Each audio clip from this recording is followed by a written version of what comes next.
Hey everybody, this is chapter 5 of Facing Reality. Chapter 5 of C.L.R. James, A Political Biography by Kent Worcester. Chapter 5 is titled Facing Reality. London in the 1950s was a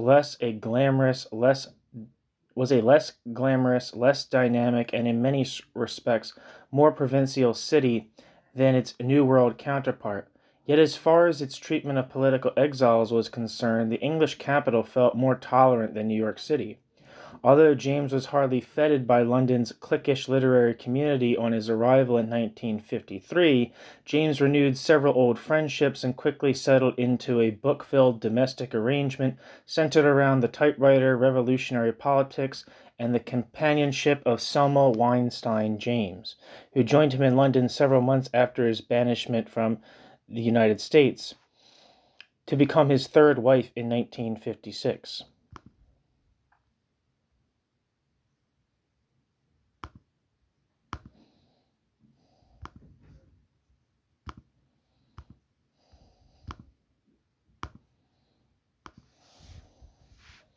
Sorry, gotta find the footnotes here.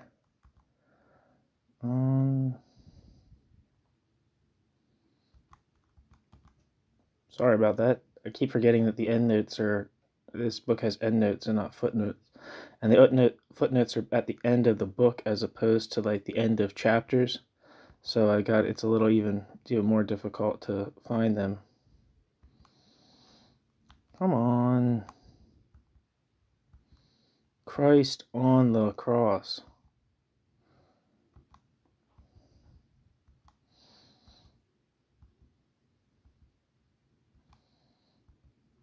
Well, we're in business. Okay, sorry. Footnote. CLR and Selma tied the knot in a small civil ceremony in September 1956 at the Hampstead Town Hall. It was witnessed by Dr. David Pitt, a civil rights activist and an old friend of the grooms. End footnote.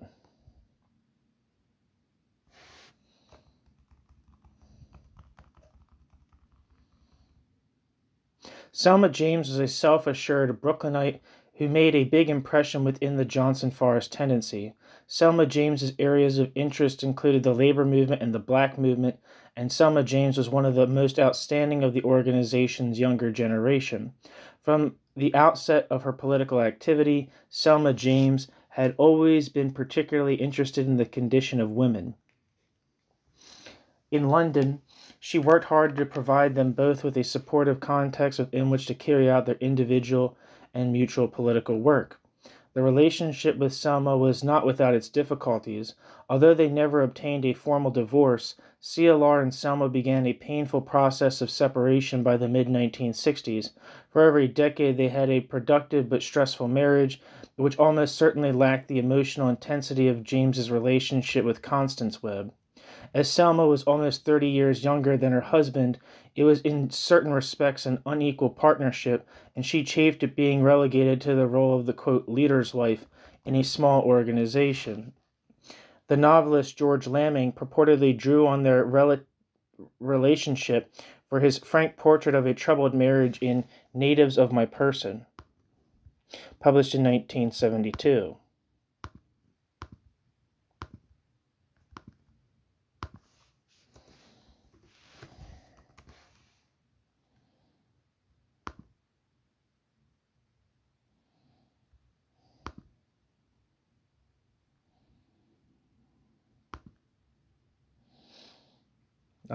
I'm not seeing any descriptions of this book. Anyway, at one point, Lamming has the character Surgeon ruminating on the difficult circumstances of his marriage. Quote, he had married her because he needed her support, but the marriage had gradually withered away. Circumstances had reversed their roles. She who was so zealous for his success had become an obstacle to his progress. He had made no attempt to disguise this feeling. Every stratagem that would advance his reputation was later threatened by the irrelevance of their association. She was in the way, and he had told her so. End quote. George Lamming, Natives of My Person, published in 1972 and then republished in 1992. But I can't find a good description of the book, and it's a very sad description of that I just read. Toward the end of the book, Surgeon's wife complains to friends about her exclusion from her husband's circle. Quote, "It was such a noble sight, men of learning collaborating on a plan, and my husband at the center of their attention. He was always like that. It was his natural place. At the center of their attention, I would serve them food and drinks. But I could not partake of their analysis. Their talk was always above my understanding, although I was the substance of their concern, I and all who might be victims of any sickness in the kingdom. To hear them predict the future that could come if circumstances allowed their plans to operate, it was like waiting for heaven." End quote. Lamming, Natives of My Person.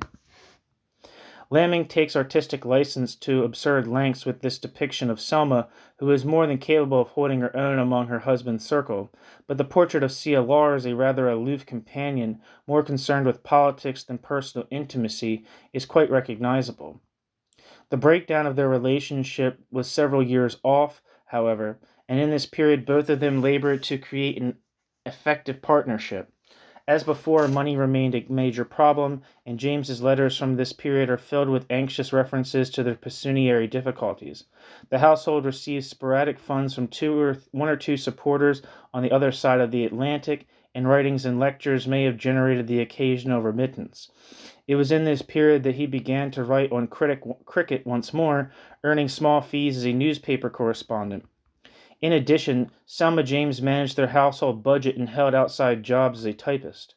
She also did a prodigious amount of typing for CLR, as had Constance Webb before her.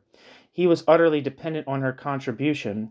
James's letters make it clear that, despite whatever monies were coming in, their day-to-day existence was cramped, hand-to-mouth, and somewhat desperate.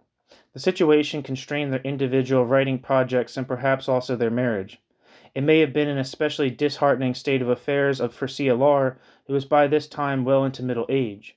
One of the people James looked up was his boyhood friend and fellow Pan-Africanist, George Padmore. The two had remained in touch in the 1940s, even as Padmore moved in the direction of neutralism, African socialism, and cultural nationalism. Footnote: on Padmore's political evolution, see Black Revolutionary, George Padmore's path from communism to Pan-Africanism.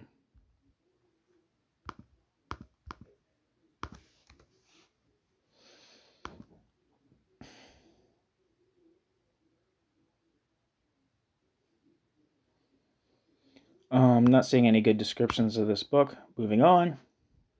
End footnote. On several occasions after James returned to London, they consulted each other about the progress of Kwame Nkrumah's Convention People's Party, the progress Kwame Nkrumah's Convention People's Party was making in bringing about independence for the West African nation Gold Coast, present-day Ghana.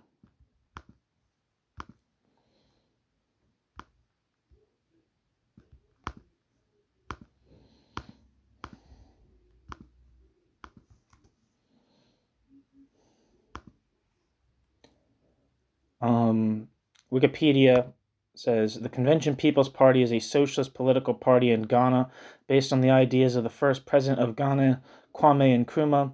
The CPP was formed in June 1949 after Nkrumah broke away from the United Gold Coast Convention, UGCC.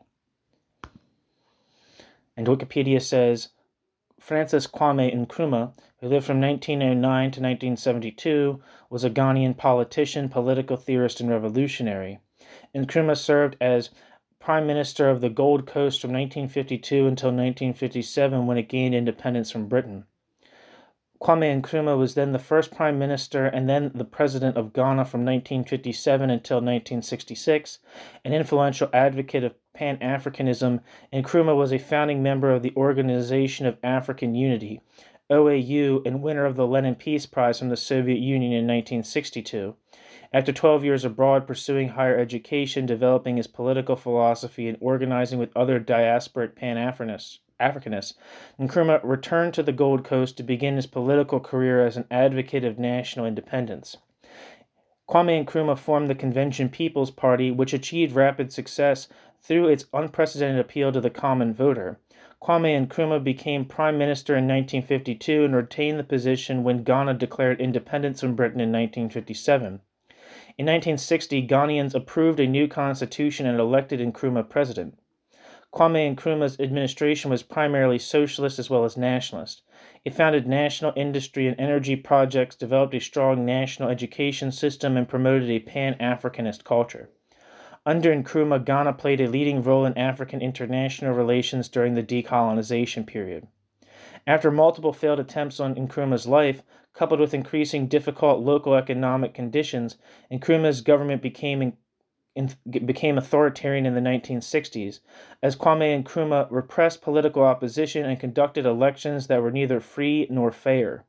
In 1964, a constitutional amendment made Ghana a one-party state, with Nkrumah as president for life of both the nations and its party.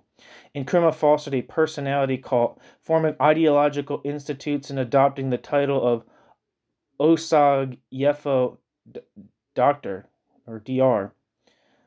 Nkrumah was deposed in 1966 in a coup d'etat by the National Liberation Council, under whose supervision the country's economy was privatized.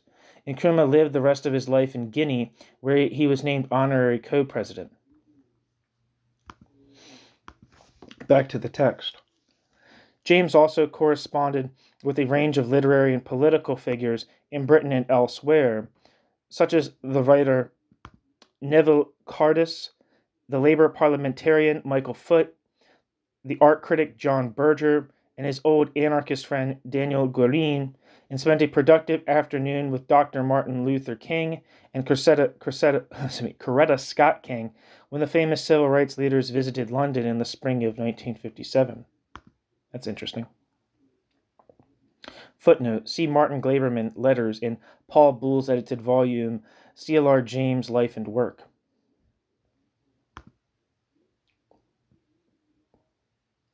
End footnote. The connection with Kwame Nkrumah was particularly important to James. James had first met Nkrumah in 1943 when the latter was a student at Lincoln College in Pennsylvania, and they met on several occasions during the war to talk politics and go over issues of political strategy. Nkrumah was later to write that it was through CLR that, quote, that I learned how an underground movement worked, end quote. Kwame Nkrumah. Footnote: see Kwame Nkrumah, Ghana, the autobiography of Kwame Nkrumah, published originally in 1956 and republished in 1971. It's probably been republished since then as well.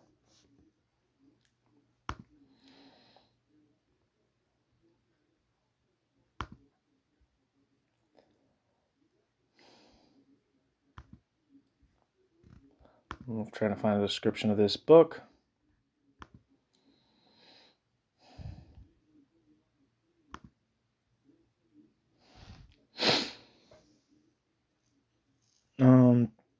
The description says, the story of a visionary who led Ghana to independence. Quote, no race, no people, no nation can exist freely and be respected at home and abroad without political freedom, end quote, writes Ghanaian Prime Minister Kwame Nkrumah in his 1957 autobiography. From humble beginnings in a small village, Nkrumah left Africa to be educated abroad, where he met other Pan-Africanists who shaped his political understanding. From the time he returned home to the Gold Coast, then a British colony, his story became one with his country's struggle for independence. Witnessing earlier attempts at West African nationalism that failed to support the masses, and believing that a colonial authority would be more likely to relinquish power to a well-organized government supported by a majority of Ghana's population, Nkrumah formed the Convention People's Party, quote, as the democratic instrument of the people's will and aspirations, end quote. Here, Dr. Nkrumah shares his life and evolving political philosophy over his several-year journey toward becoming the first prime minister and then president of the newly independent Ghana. His embrace of nonviolence and promotion of Pan-African unity earned him the moniker, the, quote, African Nehru. Writing in his autobiography, he states, quote, Our example must inspire and strengthen those who are still under foreign domination, end quote. Nkrumah's passion for the independence of his people and for neighboring African states infuses this book with inspiration. Still relevant after 6 decades, this lucid personal recounting of a pivotal moment in African political history is instrumental to understanding the challenges facing today's evolving African society. End footnote. Back to the text, end footnote. Toward the end of the war, James penned a letter of introduction for Nkrumah to take to George Padmore in London. This put him in touch with the best-connected household in the entire Pan-African community. Padmore and Nkrumah later served together as political secretaries to the 5th Pan-African Congress, and Padmore acted in an informal capacity as the Convention People's Party representative in London in the mid-1950s.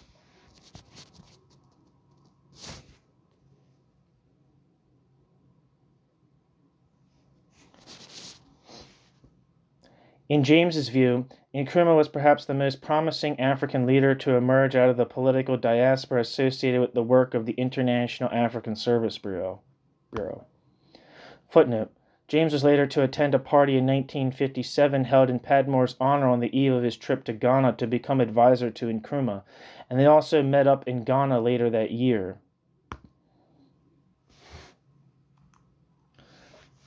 End footnote. Despite his extensive international contacts, James was fairly isolated in this period. As Padmore well knew, British politics had moved on in James's absence. Concerns associated with the Depression, Labour Party betrayals, the Popular Front, working-class privation had receded to the background, while issues like the welfare state, NATO, and the breakup of the empire were uppermost in the minds of progressive activists. Furthermore, things had changed in James's old corner of the left. Although there were still Trotskyists burrowed inside the Labour Party, the Marxist group was long forgotten. Even Pan-Africanism, while enjoying great success in the African diaspora, no longer represented the fresh force that Pan-Africanism had in the 1930s.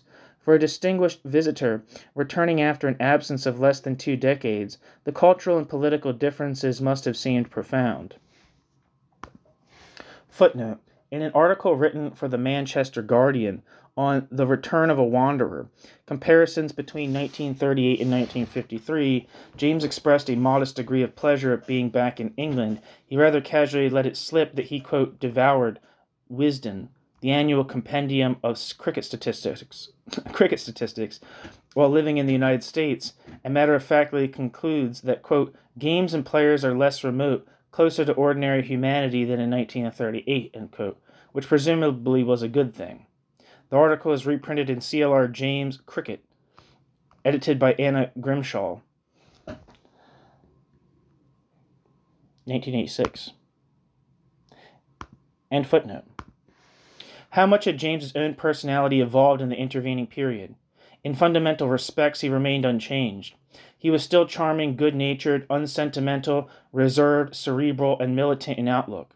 While he had added some weight, he continued to carry himself like a former athlete, with an unequivocal physical grace and personal confidence. At the same time, he was in all probability more melancholy than he had been 20 years earlier. In particular, the breakup with Constance Webb and the fact that he was physically separated from CLR James Jr. must have weighed heavily on his mind. As before, James shielded his feelings from all but the closest of friends and continued to put political and literary work above psychological introspection. Footnote. Lamming's fictionalized portrait of a single-minded political conspirator Surgeon closely matches this general profile. Surgeon, we learn, quote, allowed his dreams to hurry his speech, end quote. A, quote, pioneer in the cause of colonies, end quote. He had, quote, a hunger for completeness, end quote. Like James, Surgeon eschewed self-analysis, quote, introspection was not a habit that Surgeon encouraged, end quote. End footnote. The depth of James' commitment to organized political activity was suggested by the fact that James maintained an intimate relationship with the correspondence group throughout the decade. Through lengthy letters and discussions with the occasional visitor, he took every opportunity to influence correspondence's development. In return for these labors, the membership helped to subsidize James's activities and household expenses, as well as the mother of his child. Despite the fact that the new organization's prospects were at best uncertain, Selma and CLR were committed to sponsoring from abroad a new type of revolutionary organization.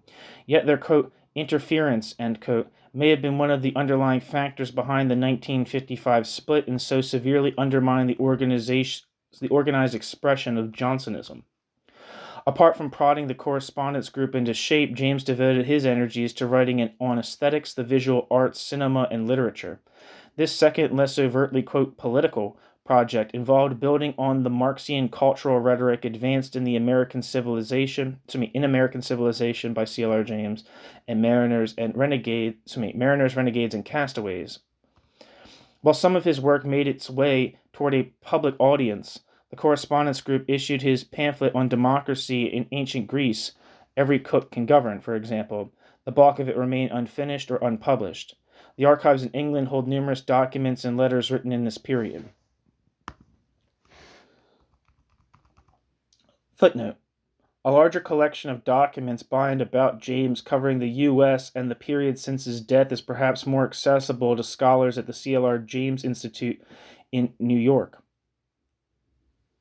See Jim Murray's edited volume, The C.L.R. James Research Guide, forthcoming.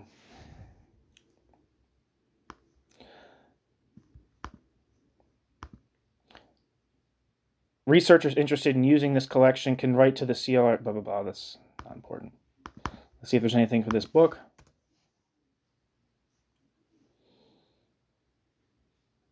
Yeah, not seeing anything for it.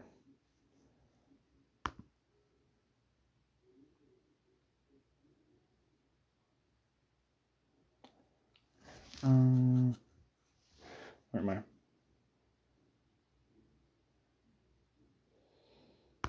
All right. End footnote.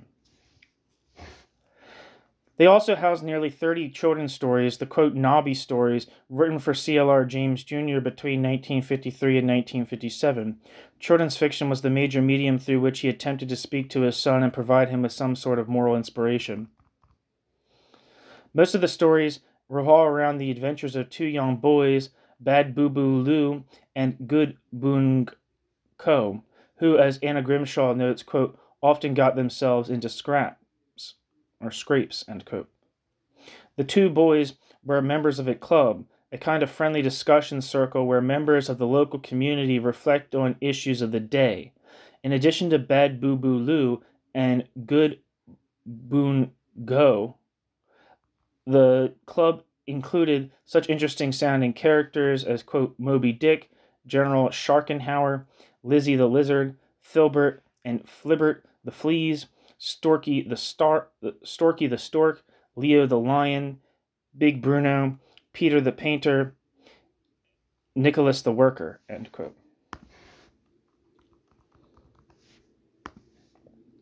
Through a metafictional device, Nobby himself belonged to the club under the name Chung Ko.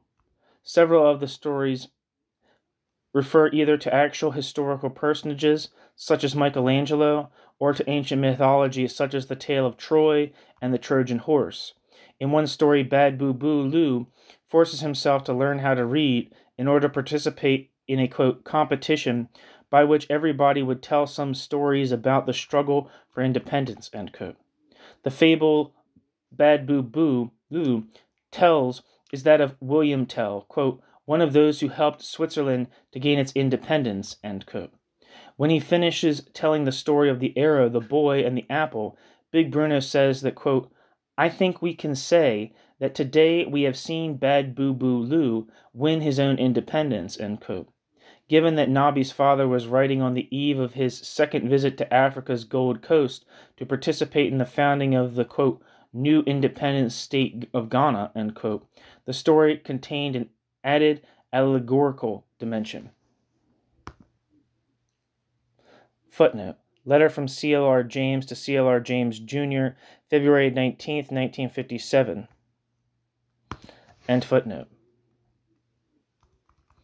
Toward the end of the decade, James began to refocus his efforts. While remaining in close touch with individual correspondence members, as well as Constance and their son Nobby, his interest in West Indian affairs was reawakened by the news that national independence was finally on the political horizon. In 1958, he returned to Trinidad and Tobago for the first time in 25 years. As we shall find, this shift in focus accompanied a more general, if incomplete, reorientation toward Third World issues. The late 1950s was also a period when he began to review his life's course. Beyond a Boundary, published in 1963 but largely written in Europe during the mid to late 1950s, connected its author's rediscovery of Caribbean themes with autobiographical material. Its lucid and affecting prose style confirmed James's renewed commitment to the occupation of writing. I discuss his Caribbean sojourn in the next chapter. The main threads of James's life in the 1950s and early 1960s, revolutionary instigator from abroad, literary intellectual, and anti-colonial activist, did not mesh in the way that his diverse interests had during the 1930s.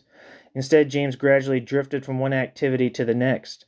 A sense of frustration would have been natural given the difficulties associated with building a revolutionary tendency at the height of the Cold War. Indeed, the space for radical intervention throughout the industrial world, with exceptions such as Italy, had shrunk considerably between the 1930s and 1950s.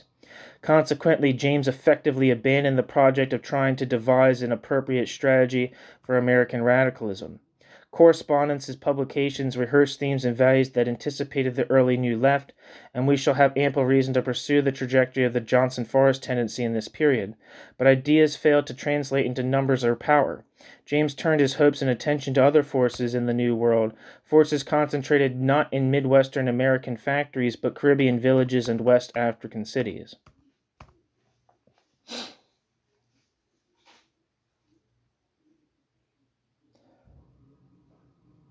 New section.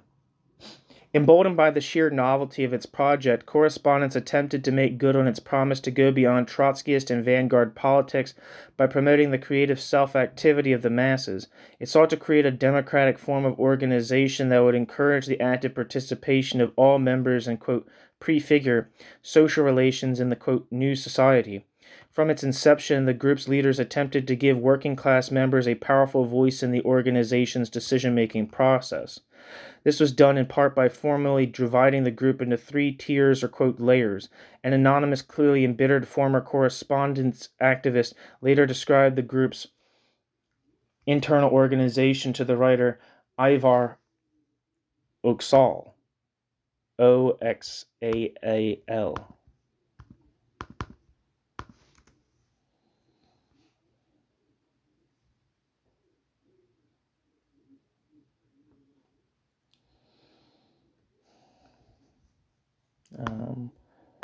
Quote, the real proletarians were put in the first layer, people of mixed status like housewives in the second, and the intellectuals were put in the third. Our meetings consisted of the now highly prestigeful first layer spouting off, usually in random inarticulate way, about what they thought about everything under the sun. The rest of us, especially we intellectuals in the third layer, were told to listen, end quote.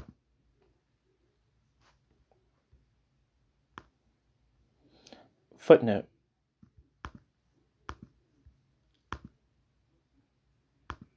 See Ivar Oxaal,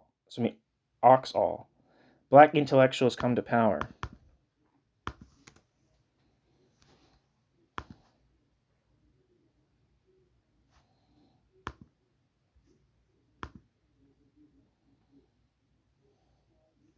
I'm not seeing any good descriptions for that book. End footnote. The group's worker-centric politics were reflected in other ways. Within months of its formation, Correspondence had published not one but 2, quote, thick descriptions of work and politics in the auto plant. One of these, Charles Denby's autobiographical Indignant Heart, a Black Worker's Journal, recounted one militant's journey from the Deep South to a Michigan auto plant, offering a vivid and ultimately hopeful portrait of black-white relations in the context of plantation and factory labor in mid-century America.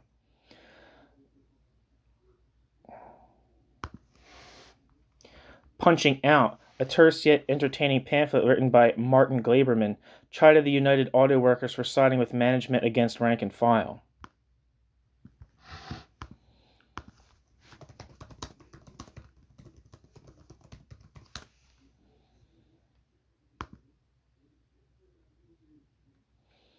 Punching Out was published in a collected volume. It was edited by Stoughton Lind, and the description says,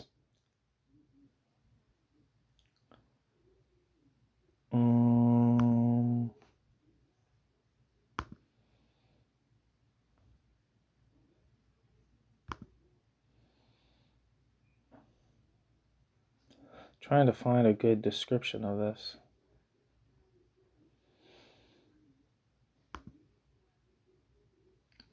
There's a description here.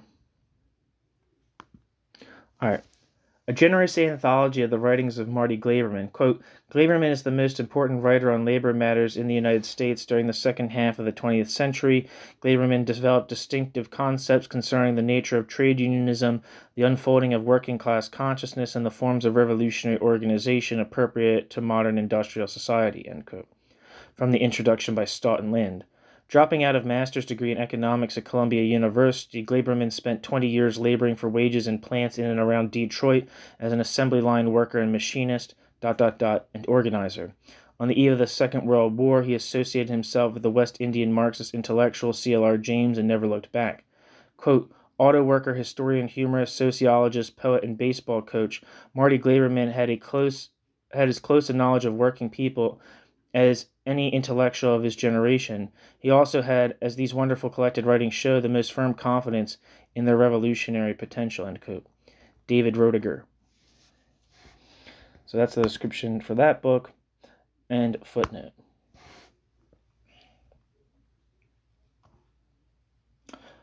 Characterizing the United Auto Workers as, quote, a source of strength, end quote, Glaberman nevertheless claimed, quote, the working class today recognizes the labor bureaucracy as an enemy, as an administrator of capital. They look to the union as a, means of keeping the gains they have made over the past years, but they do not look to the union for the next steps to be taken. They resent and oppose the domination and interference of the union bureaucracy. End quote. Martin Glaberman, Punching Out. This theme of class resistance to the, quote, domination and interference of the union bureaucracy, end quote, was more than a little reminiscent of the critique of capitalist society generated by the Parisian-based Socialisme ou Barbarie. Formed in 1949, Socialisme ou Barbarie was led by two former Trotskyists, Cornelius Castoriadis and Claude Lafleur, and offered an alternative to French communism and the Marxist existentialism propounded by Jean-Paul Sartre and the circle around Les Temps Modernes. Although the group disbanded in 1966 after a series of schisms and faction fights, Socialisme ou Barbarie was later credited with inspiring many of the key demands identified with the May events in France. As Lafleur later recalled, Socialisme ou Barbarie and correspondents enjoyed fraternal relations throughout the 1950s. Footnote. Lafleur told one interviewer that correspondents, quote, had come to conclusions similar to ours concerning the USSR, bureaucracy, and the conditions for an autonomous struggle of the exploited. Their conception of workers' daily resistance in industry was particularly fruitful. See the article, An Interview with Claude Lafleur, published in Telos, number 30, 1976 to 1977. Let's see if there's an abstract for that interview.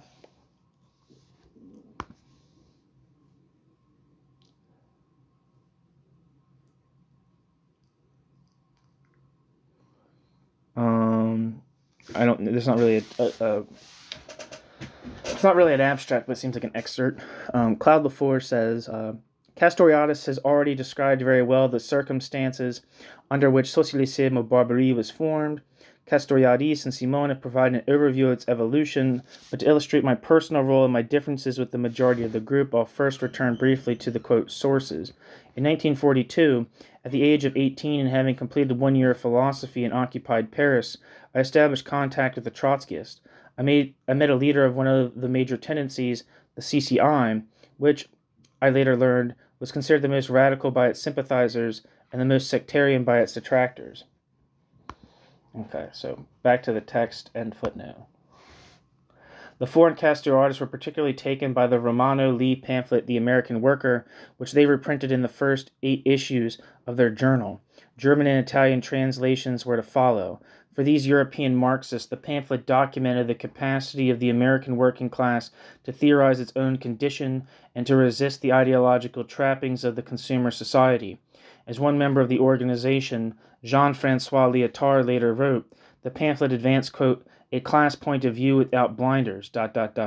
It stressed the incommensurability of the, quote, same experiences, depending on whether they are spoken in the idiom of the owner or the foreman or in that of the workers, and it did so without concern as to whether one side or the other spoke or did not speak, quote, Marxist, end quote. Footnote. Jean-Francois Lyotard, Peregrinations, Law, Form, Event.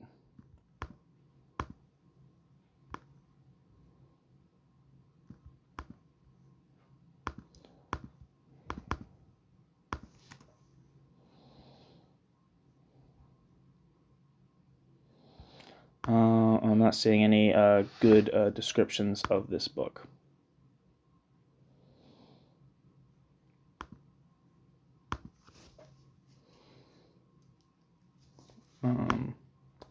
Anyway, Lyotard joined Société Sim au Barbarie in 1954 and was prominent in the breakaway Pouvoir Ouvrier group for several years. Formed in 1964, Pouvoir Ouvrier emerged out of a faction inside Société Sim au Barbarie that opposed Castoriadis' break with orthodox Marxism. Today, Lyotard is a world-famous philosopher and theorist of postmodernism. End footnote. Lyotard affectionately terms the pamphlet a, quote, provocation.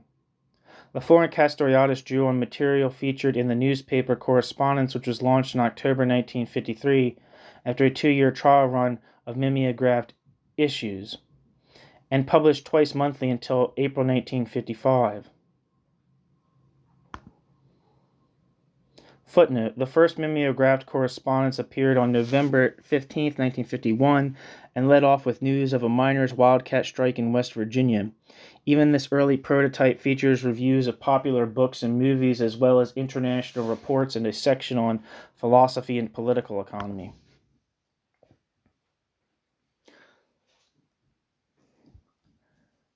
End footnote. A memorable inaugural issue opened with a column written in the first person by Charles Denby entitled Workers' Journal.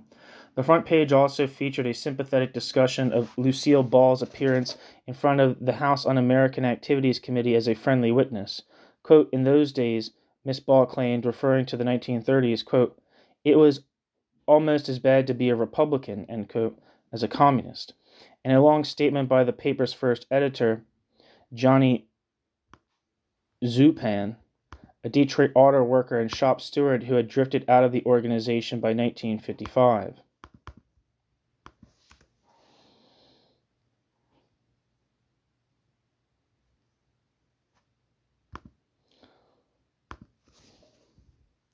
Inside correspondence were articles on conditions at Detroit's Ford Rouge plant, a report from the coal fields, a couple of cartoons, editorial comments on the Kinsey report, a review of the movie From Here to Eternity, and columns on How We Beat the Boss, Young Guys and Gals, and In This Corner, about sports. Later issues examined baseball, the Western movie Shane, race relations, the United Auto Workers, the 1954 Supreme Court ruling on desegregation, and a section on Why Workers Don't Read. As its unusual combination of interests made clear, the paper was very much absorbed in the fabric of everyday life. Indeed, the paper's concern with popular culture and daily life was years ahead of its time. Unlike other leftist papers produced in the heyday of Fordism, correspondents openly discussed issues like human sexuality, male chauvinism, blue-collar discontent, and high school alienation. A Woman's Place, published in 1952, was one of the group's best-selling pamphlets. Written by Selma James and Filomena Daddario.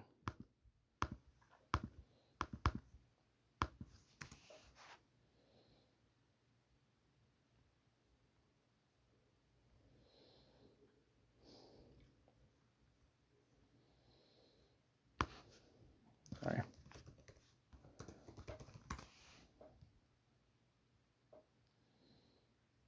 No, I'm not finding any good descriptions for a woman's place. And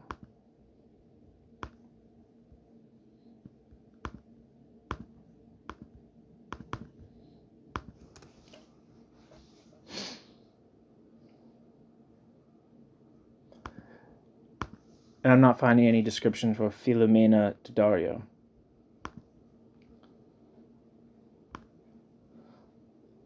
Back to the text. Artie Cuts Out, 1953, by Arthur Bauman, tells the story of a Brooklyn youth and his relations with his school, parents, police, and the student strike of 1950.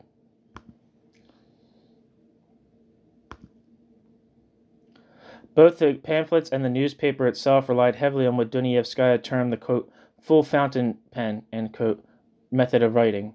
This involved having members of the group interview workers and then allowing these workers to edit their comments for publication. The center pages of correspondence became filled with readers' comments on a wide array of topics, not a few of which had been collected through the use of the full fountain pen. And many of the paper's articles are written in the first person, not only columns but news stories as well, so as to generate a close rapport with its readership. The cartoons of correspondence deserve special mention. In a series promising to explore the positive side of unemployment, sharply etched drawings highlighted captions reading, quote, it gives you free time for that Bermuda trip, end quote. Quote, the best things in life are free, end quote. And quote, you learn to live with your human relations, end quote. One recurrent character was Egghead, who said things like, our commitment is real conscientious. Quote, our committee man is real conscientious. He's been working on my grievance for almost a year, end quote. And, quote, I can't see why the fellows criticize the contract, why it's so complicated they can't even understand half of it, end quote. Another regular was The Needle, a box-headed prankster who sent his shop steward pointed Valentine cards, quote, to Joe the steward, roses are red, violets are blue, the contract stinks, and so do you, end quote. After Fidel Castro's ascension to power in 1959, the Needle was seen marching around in assembly lines sporting a bushy beard and a cigar. No doubt the Needle sent chills down the spine of United Auto Workers representatives and middle management alike. Despite the paper's engaging style and wry sense of humor, getting it into the hands of new readers was an uphill battle. Since correspondence, along with numerous other radical periodicals, had been characterized by the U.S. Attorney General as a, quote, subversive publication, many readers were weary of adding their names to the newspaper's mailing list. Glaberman later recalled that approximately 5,000 copies of correspondence were regularly printed per issue. Even though an annual subscription cost $2.50. Quote, I don't think we ever reached very much more than 100 in terms of subscriptions, Glaberman estimated.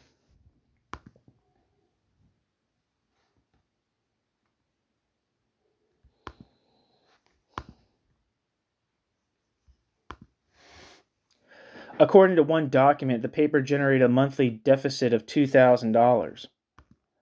Footnote. The correspondence booklet, part 1, or page 1. This figure reflected the fact that the group provided salaries to 3 full-time employees, including the paper's editor. End footnote. Because of its supposedly treasonous content, the United States Postal Service denied correspondence second-class mailing rights. The July 24, 1954 issue was deemed, quote, unmailable because, by expressing sympathy with shop floor rebellion, the newspaper, quote, tended to incite murder and assassination, end quote. Footnote. Cited in letter from C.L.R. James to Pound, 1954, it says, quote, Pound, 1954. Peripheral members drifted away, and a membership that had never been larger than 100 slowly dropped past half of that. As the U.S. economy expanded and the broad ranks of the left shrank, the audience for unorthodox Marxist politics became smaller. Inevitably, tensions within the group mounted. James's letters to the American comrades returned again and again to the group's troubled internal dynamics and the need for political clarity and intragroup solidarity. These letters, which ran as long as 20 pages, single-spaced, and which were generated on a weekly and even daily basis, exhorted members to turn outward and leave introspection to the doleful Trotskyist. At the same time, the letters voiced James's assumption that a mass radical upsurge was still imminent, which helped breed a slightly passive orientation toward the outside world. It was not enough to print stimulating articles in everyday life. The paper had to circulate as widely as possible, and this effort, already handicapped by the historical context, was perhaps limited by a somewhat rosy or complacent reading of the political tea leaves.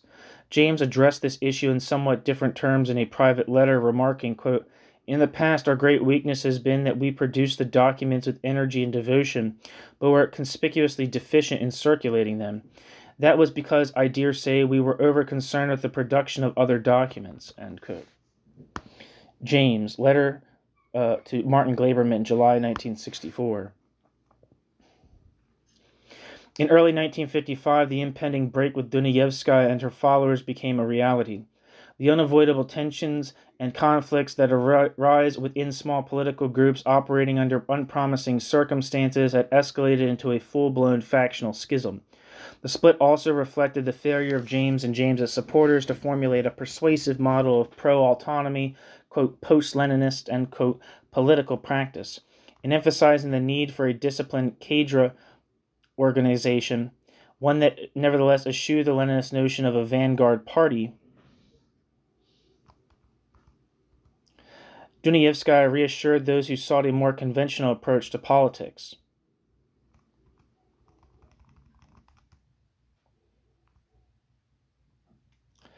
Dunayevskaya envisioned a correspondence that was more explicitly, quote, political, less chatty and informal.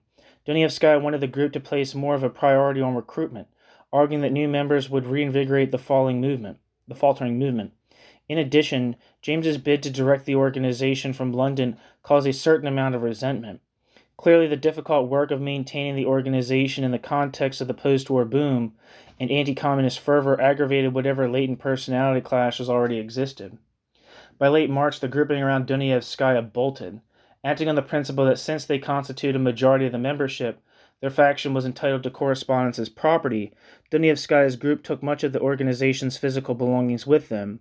A member of the minority, Freddie Payne, reported that the organization's office, quote, had been cleaned out of everything in it.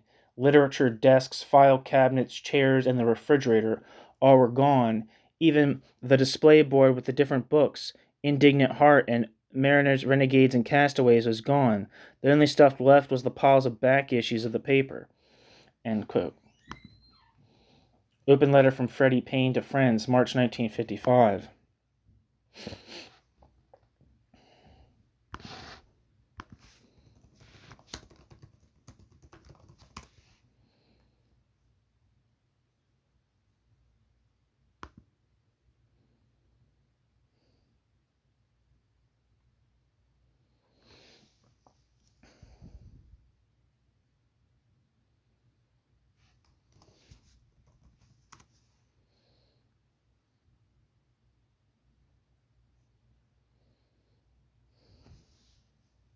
Sorry, I'm looking up if there's anything for Freddie Payne.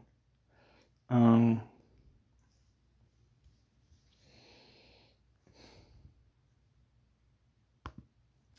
seeing anything really particularly good.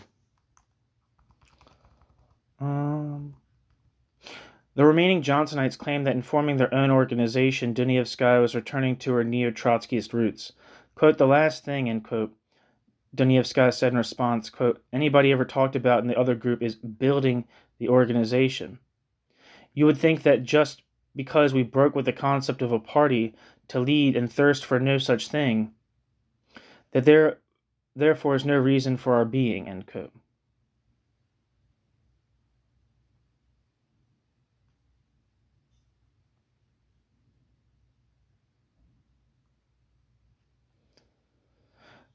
Dunayevskaya. Footnote. Dunayevskaya, Political Organizers Report, 1955. Dunayevskaya Papers, Walter Reuter Library, Wayne State University.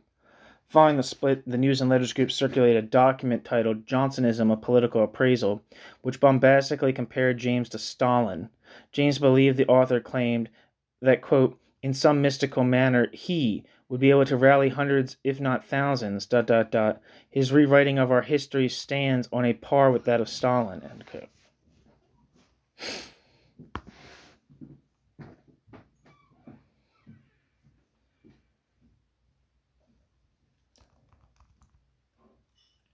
Paper selling and organization building became central foci of correspondence's new rival, the Detroit-based News and Letters organization.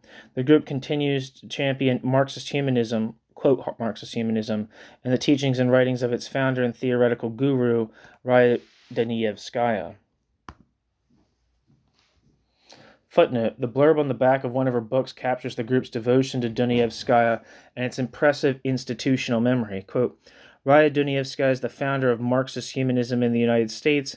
She was the first to develop the theory of state capitalism, which marked her break from Trotsky at the outset of World War II, and worked out the philosophy of Marxist humanism both as a global concept and as it is rooted in the United States in labor, the black dimension, and women's liberation. The documents over a 40-year period that embody her development of the inseparability of philosophy and revolution as the dialectics of liberation are preserved on microfilm in the Wayne State University Labor Archives under the title The Dunayevskaya Collection, Marxist Humanism in the United States.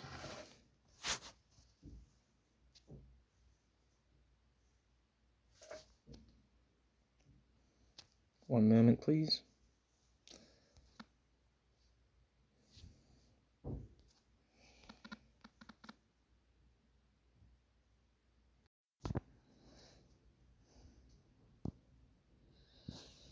Sorry if that cut off weird, but that was I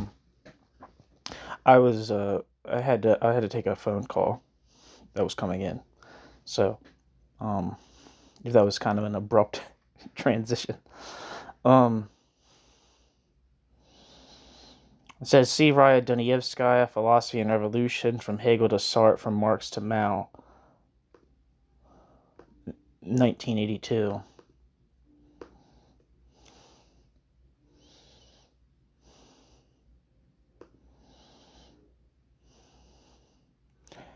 And the description for this book says, few thought systems have been distorted and sometimes misconstrued of those of Marx and Hegel. Philosophy and Revolution, presented here in a new edition, attempts to save Marx from interpretations which restrict the revolutionary significance of the philosophy behind his theory. Developing a breakthrough in Hegel's absolute idea, Raya Dunayevskaya, who died in June of 1987, aims at a total liberation of the human person, not only from the ills of a capitalist society, but also from the equally oppressive state capitalism of established communist governments. She assumes within her theory of class struggle issues as diverse as feminism, black liberation, and even the new nationalism of third world countries. Moreover, Dunayevskaya combines within herself an incorruptible objectivity with a passionate political attitude, making this work a vibrant and concrete discussion of the vicissitudes of society, justice, equality, and existence.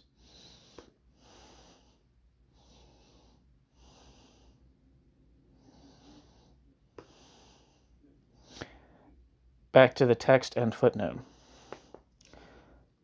It was a significantly weakened correspondence, numbering perhaps 25 people, that continued to receive letters from London.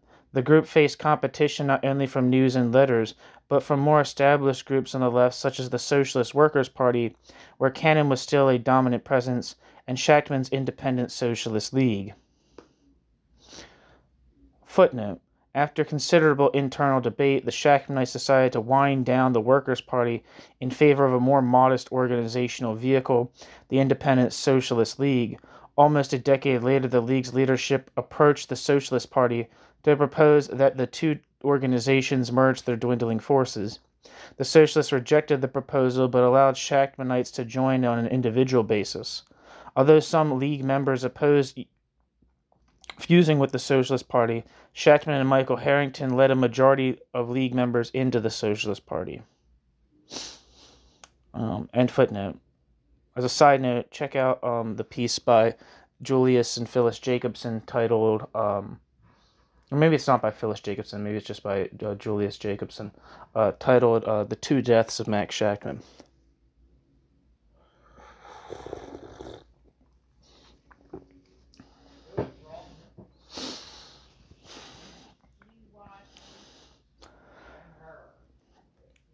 As the Socialist Workers Party and the Johnsonites had gleefully predicted, the Shackmanites were moving away from democratic centralism in favor of an independent, anti-communist, democratic socialist stance. Gleiberman and other correspondence members tended to dismiss the notion that these groups had anything in common with their approach, but for anyone who was looking to become active in leftist politics, the proliferation of anti-Stalinist formations in such an unpromising period would have made the situation baffling and perhaps a little disorienting. With the consent of the London household, James Boggs was named editor of a correspondence that retained the overall style of the 1953-55 bi-monthly, but with a somewhat narrower range of articles. Footnote: the last issue of correspondence under a Johnsonite rubric was dated February 1962. After that, an explicitly non-Marxist newspaper was produced by Gracely Boggs and James Boggs for a couple of years that attempted to reach the burgeoning civil rights movement. Their split is discussed below. End footnote. Grace Lee, Martin Gleiberman, and Freddie Payne were among those who played an active role in the organization. James contributed pieces as, quote, our European and, quote, our West Indian correspondent. Private letters were occasionally accepted under the title, quote, letters from abroad. Footnote: Dan Georgakis has described the relationship between the James household and the correspondence group as, quote, a bit schizoid, end quote. Quote, they were extremely attentive to his views on all subjects, but did not wish to become one more cult wed to a leading personality in exile whose every whim could convulse the faithful. Consequently, while his letters from Britain were read and studied within the immediate circle, in public events his leadership was played down, end quote. Dan Georgakis, Young Detroit Radicals, 1955 to 1965, published in Paul Boole's edited volume C.L.R. James, His Life and Work.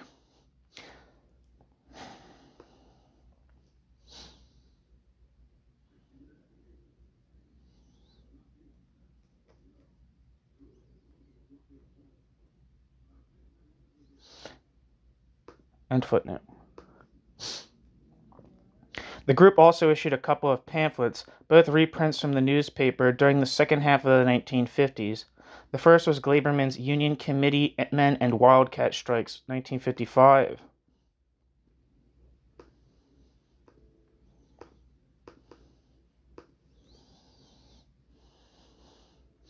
That is available on Libcom.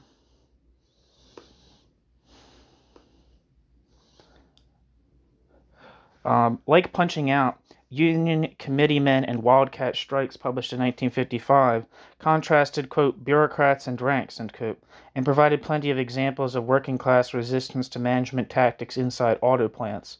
Gleiberman concluded, quote, if all that was needed was a new program and a better plan to challenge the bureaucrats, correspondence would never have been started. The futility of such an undertaking is adequately provided in the pitiful lives of the radical sects, ... The only reason that correspondence has for its existence is to provide a place and a means for the expression of the hostility to all forms of bureaucracy that exists in every section of society, end quote. Martin Gleiberman, Union Committee Men and Wildcat Strikes, 1955.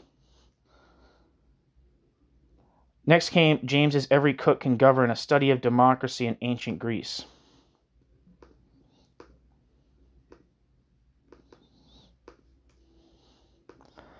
One fragment of the humanistic project that James had been working on since the late 1940s.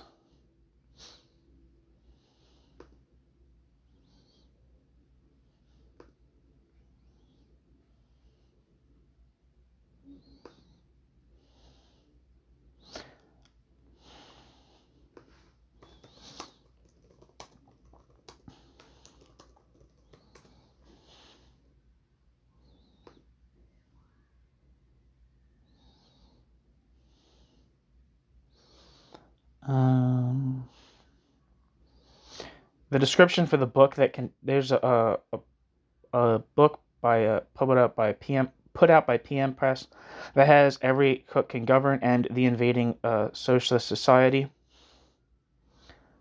And it says, C.L.R. James was a leading figure in the independence movement in the West Indies and the black and working class movements in both Britain and the United States. As a major contributor to Marxist and revolutionary theory, James's project was to discover, document, and elaborate the aspects of working class activity that constitute the revolution in today's world. In this volume, Noel Ignatieff, author of How the Irish Became White, provides an extensive introduction to James's life and thought before presenting two critical works that together illustrate the tremendous breadth and depth of James's worldview. The Invading Socialist Society for James, the fundamental document of his political tendency, shows clearly the power of James's political acumen and its relevance in today's world with a clarity of analysis that anticipates future events to a remarkable extent. Every Cook Can Govern is a short and eminently readable piece counterpoising direct with representative democracy and getting to the heart of how we should relate to one another. Together, these two works represent the political themes that run through James's life: implacable hostility toward all, quote, condescending saviors of the working class, and undying faith in the power of ordinary people to build a new world.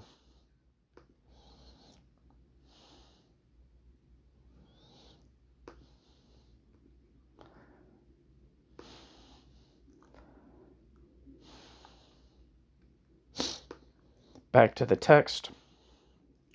Drawing on the author's extensive knowledge of classical Greek texts as well as his ongoing examination of the historically conditioned role of art in mediating the relationship between the individual and society, it provides a stirring account of the institutionalization of direct democracy in the city-states of antiquity and took issue with those who castigated Greek society because of slavery and male domination of the public sphere. Although James acknowledged the existence of coerced labor and women's oppression in ancient Greece, James maintained that the city-state, in the city-state's highest form, represented a breakthrough in terms of the quality of its political relationships and institutions. For James, the crucial point was that Greek democracy rested on institutions of direct popular power, including juries that interpreted the law, selection by lot for the Athenian Executive Council of 500, a minimum of permanent functionaries, participatory religious commissions, and popular judgment at the annual theatrical festival of Dionysus. Footnote, quote, on the day of the performance the play was performed, and, as far as we can gather, the prizes were given by popular applause and the popular vote. You must remember that the dramatic companies used to rehearse for 1 year, and the successful tragedians were looked upon as some of the greatest men in the state. Yet it was the public, the general public of 15 or 20,000 people, that came and decided who was the winner. End quote. James, Every Cook Can Govern, a study of democracy in ancient Greece. End footnote. Subsequent historical research has qualified some of the broad generalizations drawn in Every Cook Can Govern. In particular, scholars are now more liable to point to the uneven and episodic character of democracy in ancient Greece. Nevertheless, the pamphlet advances an appealing portrait of direct democracy in action, arguing that a politics based around participatory civic institutions could be, a la the Invading Socialist Society, revived in modern society. In later documents, James would suggest that the city-states model was applicable to the independent nation-states of the Caribbean.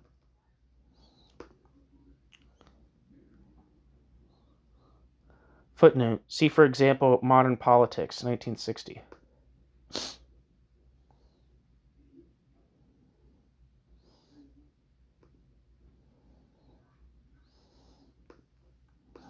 Let me see if I can look that up.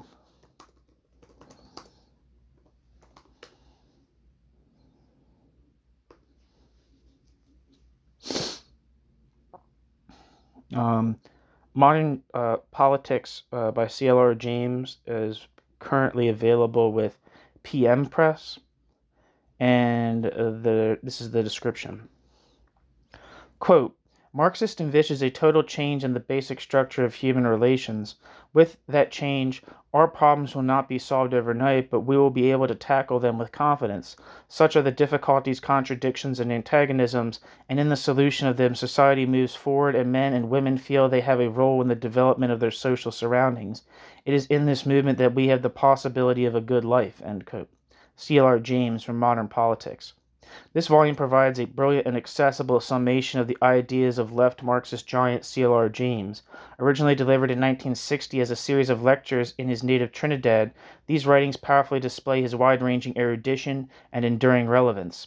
From his analysis of revolutionary history, from the Athenian city-states through the English Revolution, Russian Revolution, and the Hungarian Revolution of 1956, to the role of literature, art, and culture in society, from Charlie Chaplin to Pablo Picasso, via Camus and Eisenstein, to an interrogation of the ideas and philosophy of such thinkers as Rousseau, Lenin, and Trotsky. This is a magnificent tour de force from a critically engaged thinker at the height of his powers, an essential introduction to a body of work as necessary and illuminating for this century as it proved for the last.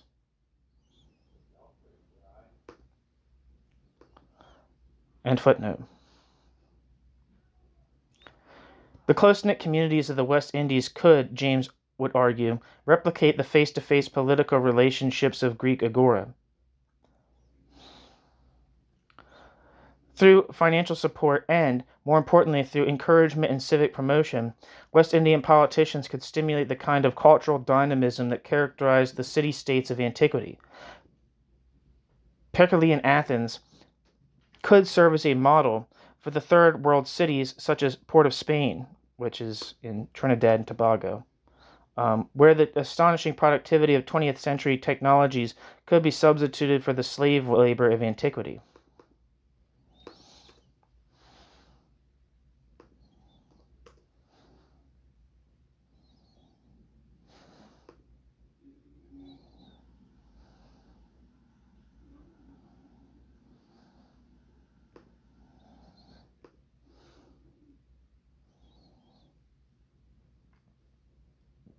As we have seen, Every Cook Can Govern was part of a larger project dealing with the cultural themes from a broadly historical materialist perspective. Much of this work took the form of personal correspondence with individuals James knew from the radical movement, but some of it was also went into a tiny circle of professional critics whose writings James respected.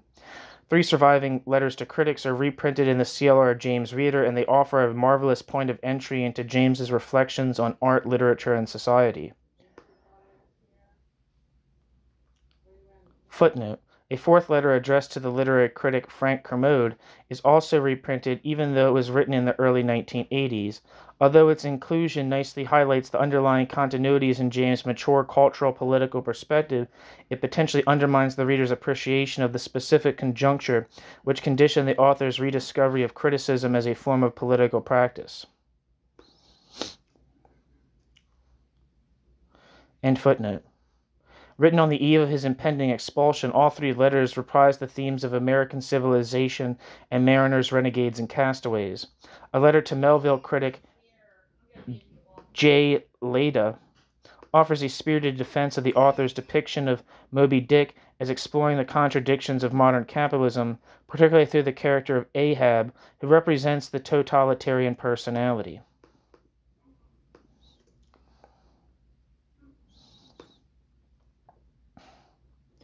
Wikipedia says J. Leda lived from 1910 to 1988 and was an American avant-garde filmmaker and film historian, noted for his work on U.S., Soviet, and Chinese cinema, as well as his documentary compilations on the day-to-day lives of Herman Melville and Emily Dickinson.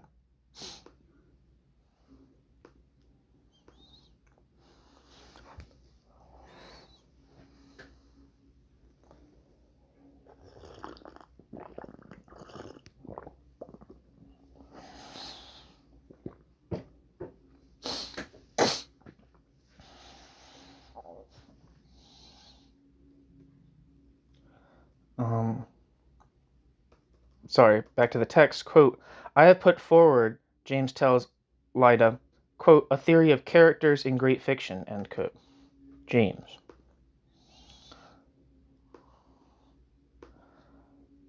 Letter to J. Leda, May 7th, 1953. James also could have called it, quote, a theory of great characters in great fiction, end quote. This theory makes the, quote, social roots of characters like Ahab or Hamlet, who emerge out of the creative process but whose distinctive personalities reflect the deepest impulses of specific epochs. Thus the Promethean Ahab struggles to assert his mastery over the ship and over nature itself, even as the age of industry marks the transformation and degradation of labor. Like the new critics whose meticulous movement thrived in the 1950s, James advises Lida to pay attention, above all, to the text itself, rather than the biographical trajectory or stated political opinions of any given writer.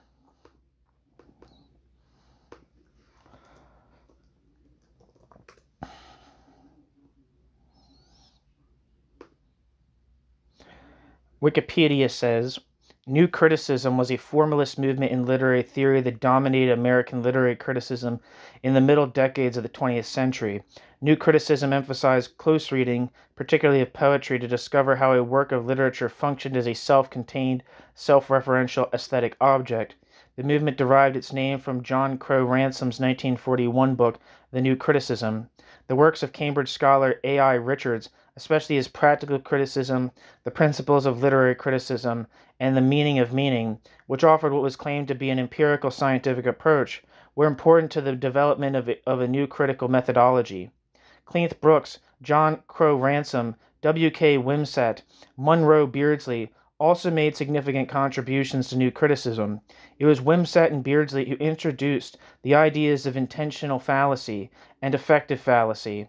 Very influential were the critical essays of T.S. Eliot, such as Tradition and the Individual Talent and Hamlet and His Problems, in which Eliot developed his notions of the, quote, theory of impersonality and, quote, objective correlative, respectively. Eliot's evaluative judgments, such as his condemnation of John Milton and John Dryden, his liking for the so-called metaphysical poets, and his insistence that poetry must be impersonal, greatly influenced the formation of the new critical canon. Back to the text and footnote.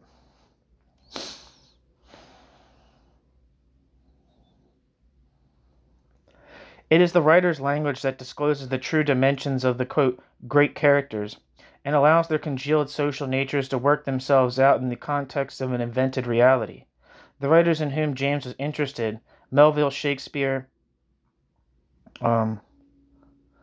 Aeschylus, etc., did not consciously set about to capture the underlying reality of their social environments, and if they had, they would have failed in their efforts. Instead, their genius lies in their ability to create characters whose personalities rest along the fault lines of a society. James advances a complex notion of the relationship between literary innovation and literary tradition. In a determinedly dialectical fashion, each epoch generates new characters who are nevertheless connected to earlier literary movements. This is because the best writers are deeply concerned with both the past and the present, quote, bringing as they do imaginative conceptions of history which they boldly place in the contemporary world, end quote. For example, Melville's Ahab draws on Dante's Satan, but he is also utterly unfamiliar and modern. Quote, each historic rebels against something very specific, and it takes a specific literary form precisely because of its specific social character, end quote. The critic's job is to make meaningful distinctions between characters and stories produced under different historical conditions, and at the same time point out underlying similarities. These similarities, James suggests, are a reflection not only of the conversation that individual authors seek to hold with their predecessors, but also the fact that certain social contradictions, such as the alienation of the intellectual or the confrontation with the other, reappear in various guises to be approached in fundamentally different ways. The letters make extensive reference to the plays of Shakespeare. Those tragic characters, Hamlet, Macbeth, Othello, and Lear, are seen as internally conflicted as a consequence of the transformation of Elizabethan society and the emergence of a way of life that offers a, quote, assault upon the ordered conception of the medieval world, end quote. Hamlet, James suggests, quote, is an intellectual, the first of the moderns, in drama, what Descartes, Hobbes, and Locke are in philosophy. His virtue and his vice is his love of intellectual speculation, and that in a world where his special business is to think primarily of his social responsibilities, end quote. Once again, the emphasis is on the central characters, the character's struggles, feelings, and mental processes, but James adds a new dimension to his character-centered analysis in his discussion of Shakespeare's tragedies. That dimension is the public audience. On the dramatic stage, the, quote, social roots of the individual personality are laid bare for all to see. For the ticket-buying audience of Elizabethan London, the agonies of a Hamlet or a Macbeth were the stuff of daily life. Quote, how much did his audience see? Unquote, James asked. Quote, I believe that they saw, or rather felt as much as we, and perhaps more, though in a different way, end quote. James. It was the mass audience that nourished the bard's work, and it is this audience that is missing from contemporary criticism. Even as James reasserts the centrality of individual characters, James places their overall development in the context of repeated public performances. Quote, poor Melville, he sighs, quote, he had no audience. His real audience were the mariners, renegades, and castaways, but they could not read, end quote.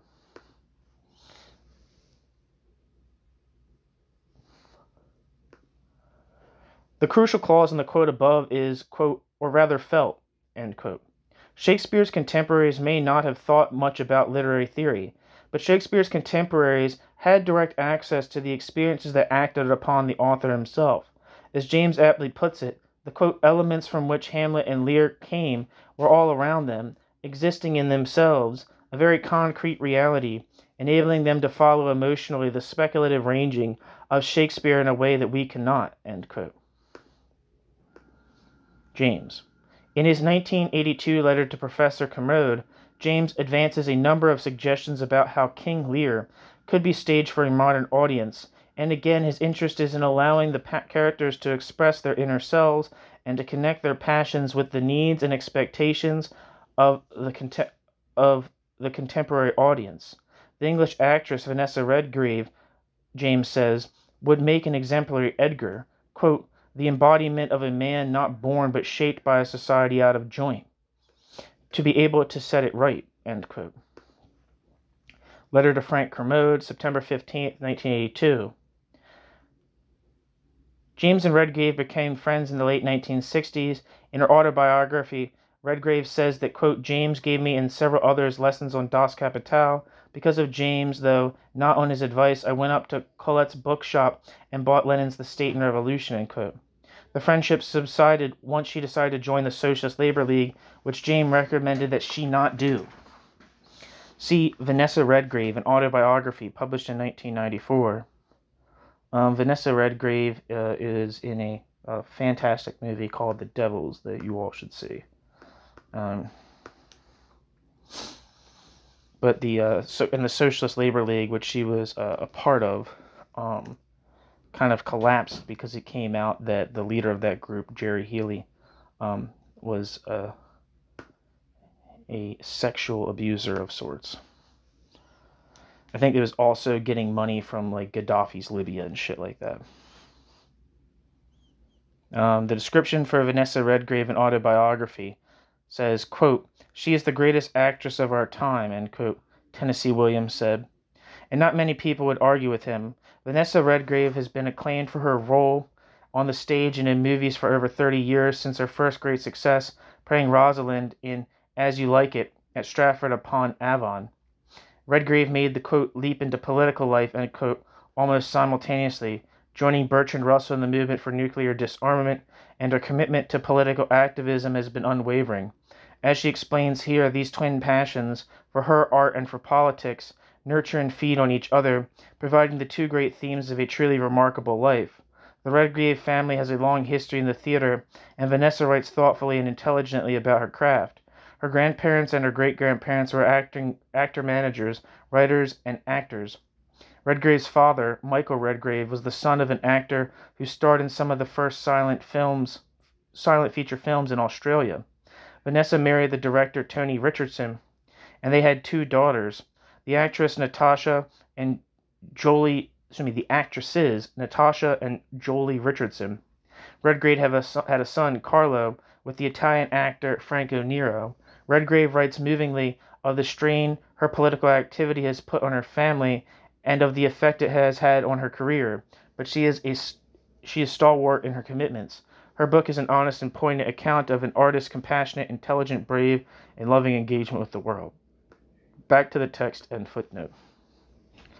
Even those living several centuries apart from the author of King Lear could sympathize with Lear's, quote, impaired ravings, end quote, and Edgar's painful accommodation with a, quote, world of unrestrained struggle for power, end quote.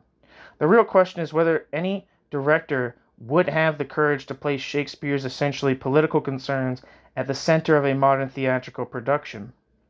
As the letters suggest, James's sympathy for the contemporary audience remained undiminished, and its ability to recognize and respond to its own situation was only limited by the material structures that perpetuated class society. His 1953 letter to Daniel Bell nicely attempts the extent of his confidence in his contemporaries, and his appreciation for the role of popular culture could play in fostering self-awareness among the masses. Revisiting American civilization's central theses, he describes the routine, quote, which I followed about 4 or 5 nights a week for months, end quote. Waking up around 9 a.m. after a fitful sleep, he would listen to a radio soap opera, quote, carelessly at first, but with a fascination that never ceased to grow, end quote. The soap's convoluted plot revolved around a wounded American soldier living in France, his wife at home who had gone into business, and his sister-in-law who, quote, fell in with gangsters and was saved in the nick of time, end quote. James describes how, when a holiday came, the characters and listeners celebrated the, quote, national holiday together, end quote. Quote, this is what struck me. Every day for 15 minutes there was being reproduced an approximation of what was the living experience of millions of American soldiers and their families split apart by the war. Every day.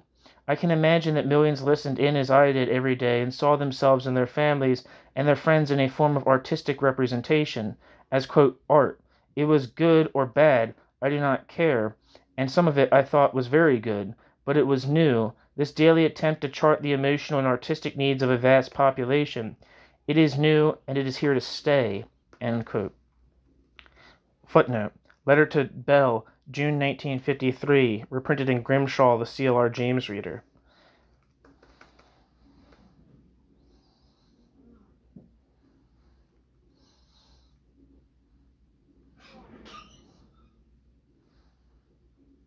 End footnote. As James wrote elsewhere in the same letter, quote, newness distinguishes the soap opera, the comic strip, and jazz music because of the peculiar conditions of the 20th century, the impact of the mass audience on the one hand, and the fact that some artists set out to fill the needs of this vast population, end quote.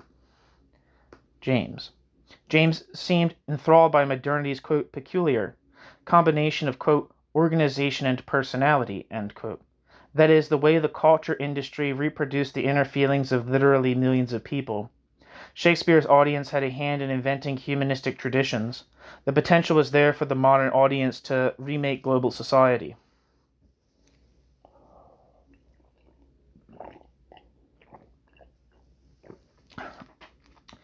Building on the 1950 and 1953 manuscripts, and on private correspondence, 2 of the more significant longer pieces produced in this period, significant both in terms of their discernment and what they disclosed about James's intellectual development, were the articles Popular Art and the Cultural Tradition and A Preface to Criticism. The former was a talk delivered at a forum on mass culture, sponsored by the Congress of Cultural Freedom, held in Paris in March 1954. If you know anything about the Congress of Cultural Freedom, it was a organization that promoted, it was a CIA organization that promoted anti-communism. And it had, its involvement was pretty extensive, and it wasn't always clear to the people involved that they were getting money. For instance, Jackson Pollock, the abstract expressionist painter, was involved in things that were sponsored by the Congress of Cultural Freedom, but he didn't know that. And the same was true of Dwight MacDonald's journal, Partisan Review. The latter, A Preface to Criticism, was a lengthy, unpublished essay written in 1955 to 1956 on the contemporary relevance of Aristotle's Poetics.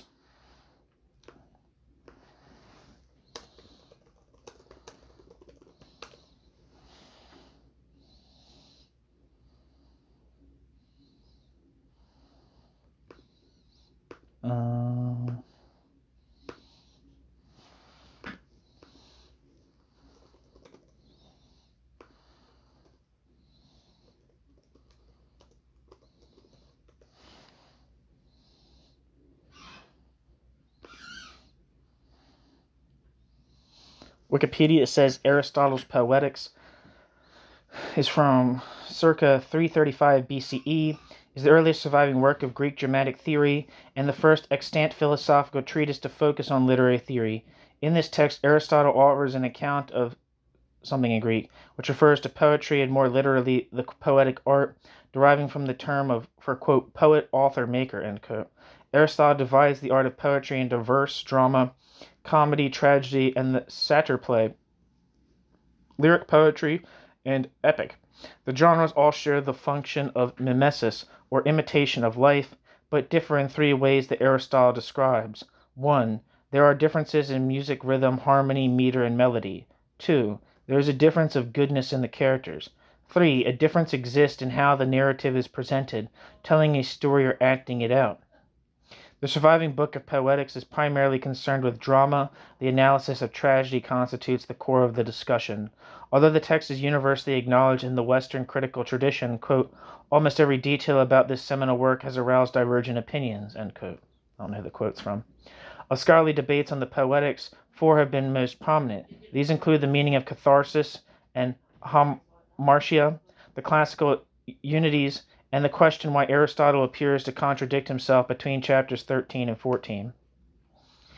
Back to the text. In tandem with the private letters, these texts provide the foundation for a distinctively Jamesian approach to the relationship between aesthetics and politics. The article Popular Art in the Cultural Tradition exemplifies James's Marxian cultural theoretic at its most inventive, proposing to relate, quote, artistic creation in the great tradition of Aeschylus and Shakespeare, end quote, and, quote, films by D.W. Griffith, Charlie Chaplin, and Eisenstein, end quote. The paper makes a number of interesting points about the capacity of individual artists to simultaneously divulge and mold the innermost feelings and aspirations of the mass audience.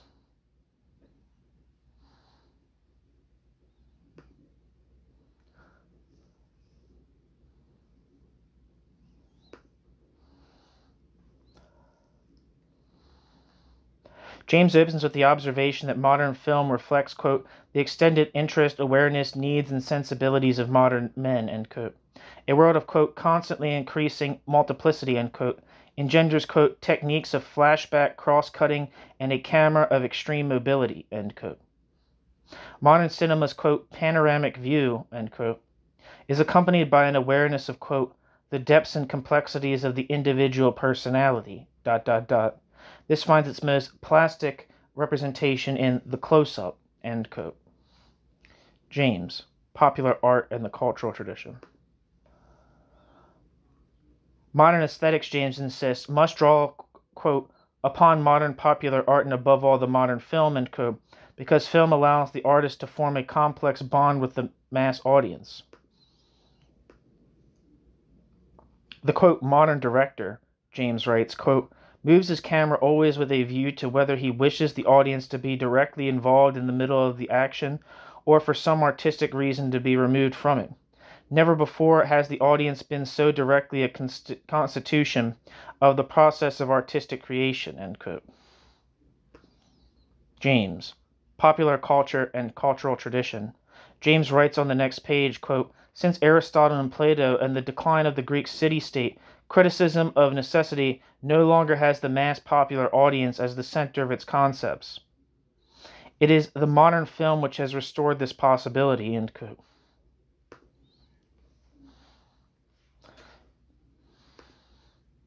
James, end footnote. In principle, then, the modern artist can go further in illuminating social relations than in any previous epoch, but James is hardly complacent. Footnote. James argues that the overall quality of films declined during the Depression as the national audience fragmented and as those involved in the production of movies were subjected to various forms of commercial and political censorship. As in American Civilization, the book, James's main point had to do with the turn towards violence that filmmakers embarked upon as economic relations soured. End footnote. Revisiting American Civilization's analysis, James contrasted modernity's recognition of, quote, the inviolability of the single human personality, end quote, with, quote, the immense accumulation of institutions and organized social forces which moved with an apparently irresistible automatism, end quote.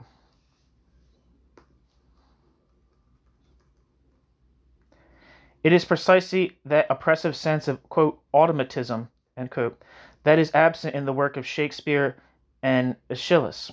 James does not attempt to determine who is the better artist, Aeschylus or Eisenstein, Shakespeare or Chaplin. James merely points out that the moderns work under extraordinary pressure. Quote, the solution of that, end quote, James writes, quote, is not an aesthetic question, it is a question of politics, end quote. James, popular art and cultural tradition. If anything, A Preface to Criticism is even more audacious in terms of its central thesis, which is that, quote, any interrogation of contemporary literary criticism must begin with Aristotle, the first and still the greatest of literary critics, end quote. C.L.R. James, A Preface to Criticism, Mimeo.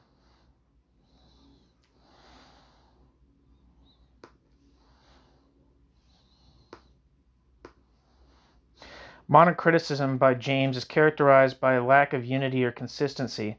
By way of contrast, Aristotle starts with an integrated conception of the role of the artist in society. James's argument is stated boldly at the outset. Quote, never before have scholars piled up such mountains of information necessary for criticism or discovered such a variety of technical instruments as during the last quarter of a century. Yet never before has criticism been so incapable of integrating it into any coherent system or method. End quote. With its emphasis on the role of the audience in responding to and shaping the theatrical experience, Aristotle's Poetics offers a, quote, integrated or holistic perspective on the study and, more importantly, practice of drama. In this respect, as in others, Aristotle's approach contrasts favorably with the then hegemonic school of new criticism, which James dismisses as, quote, the textualists, the metaphoricals, the culturalists of ambiguity, and the whole formalist school, ... end quote. James, A Preface to Criticism. With Aristotle and arguably Shakespeare, the focus is not so much on the script, but on the overall theatrical experience. The theater in this view represents an ensemble of social relations, where the text, author, audience, and actors constitute or create a cultural or aesthetic totality. Aristotle famously argues that to be successful, any given play must be divided into clear and distinct sections, with a beginning, middle, and end, so that the audience feels that some sort of resolution is offered to the problem or crisis identified at the outset.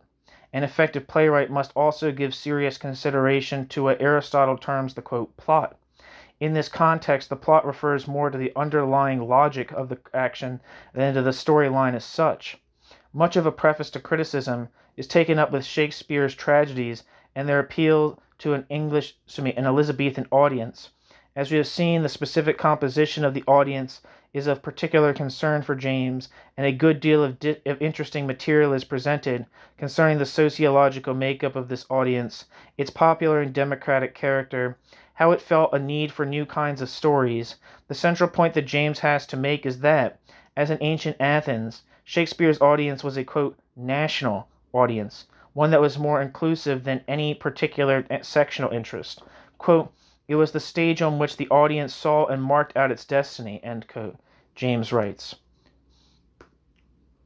In passing, James suggests that the company that produced and performed Shakespeare's plays were representative of the earliest modern intellectuals, and that their audience responded to the broad theme of individual responsibility and autonomy. The conclusion to be drawn from this analysis is that the theater, especially modern drama, will only recapture or reconstitute the national audience when it can pose solutions to the crisis of individual autonomy in modern society, or at the very least specify the nature of this crisis. The text ends on the following note. Quote, on the morning after the first performance of Hamlet, all who had seen it would be talking about the soliloquies. They form a clear and connected sequence. They tell us of a representative Elizabethan who terribly wanted, as all Elizabethans wanted, to perform great actions, who is eminently fitted to do so, a man conscious of great powers but fatally handicapped by the diseases from which in that generation all of them suffered, disbelief in the old standards of social life visibly crumbling around them, and a desperate search for new ones." End quote. James, A Preface to Criticism. What is most striking about these essays, apart from the erudition, is their resolute classicism. Although the political implications of these essays are modernist and radical in intent, many of the references are to works that his teachers at Queen's Royal College would have used in the classroom. At no point does James attempt to denigrate, simplify, or relativize the ideas of Plato, Aristotle, Aeschylus, or Shakespeare. The essays convene an almost Victorian insistence on the transcendent and enduring quality of these authors' writings. They manifest a strong concern for the autonomy of culture and aesthetics, and the centrality of supposedly, quote, superstructural phenomenon for issues of social and individual identity, with a corresponding resistance to the notion that everything can be reduced to politics, sociology, or political economy. This is not to suggest that James is oblivious to the political dimension of the ideas James presents. Indeed, all of James's writings from this period were animated by an interest in deepening the political awareness of his readers. But at the same time, there is the clear sense that, although the relationship between the two realms of human action is rich and complex, aesthetic and political judgments could never be conflated. Every Cook Can Govern, the article Popular Art and Cultural Tradition, and A Preface to Criticism were produced at a time when their author felt increasingly burdened by the onerous task of keeping correspondence afloat. Perhaps James, too, was a, quote, man conscious of great powers, end quote, who was beginning to lose faith in the, quote, old standards of social life, end quote, and search for new standards. James complained in a letter, quote, "This household has been kicked around for 2 years, and at present it has had just about enough. Every aspect of life, from social life to the most intimate personal relations, are bogged down and inhibited and frustrated by the weight of the U.S. work.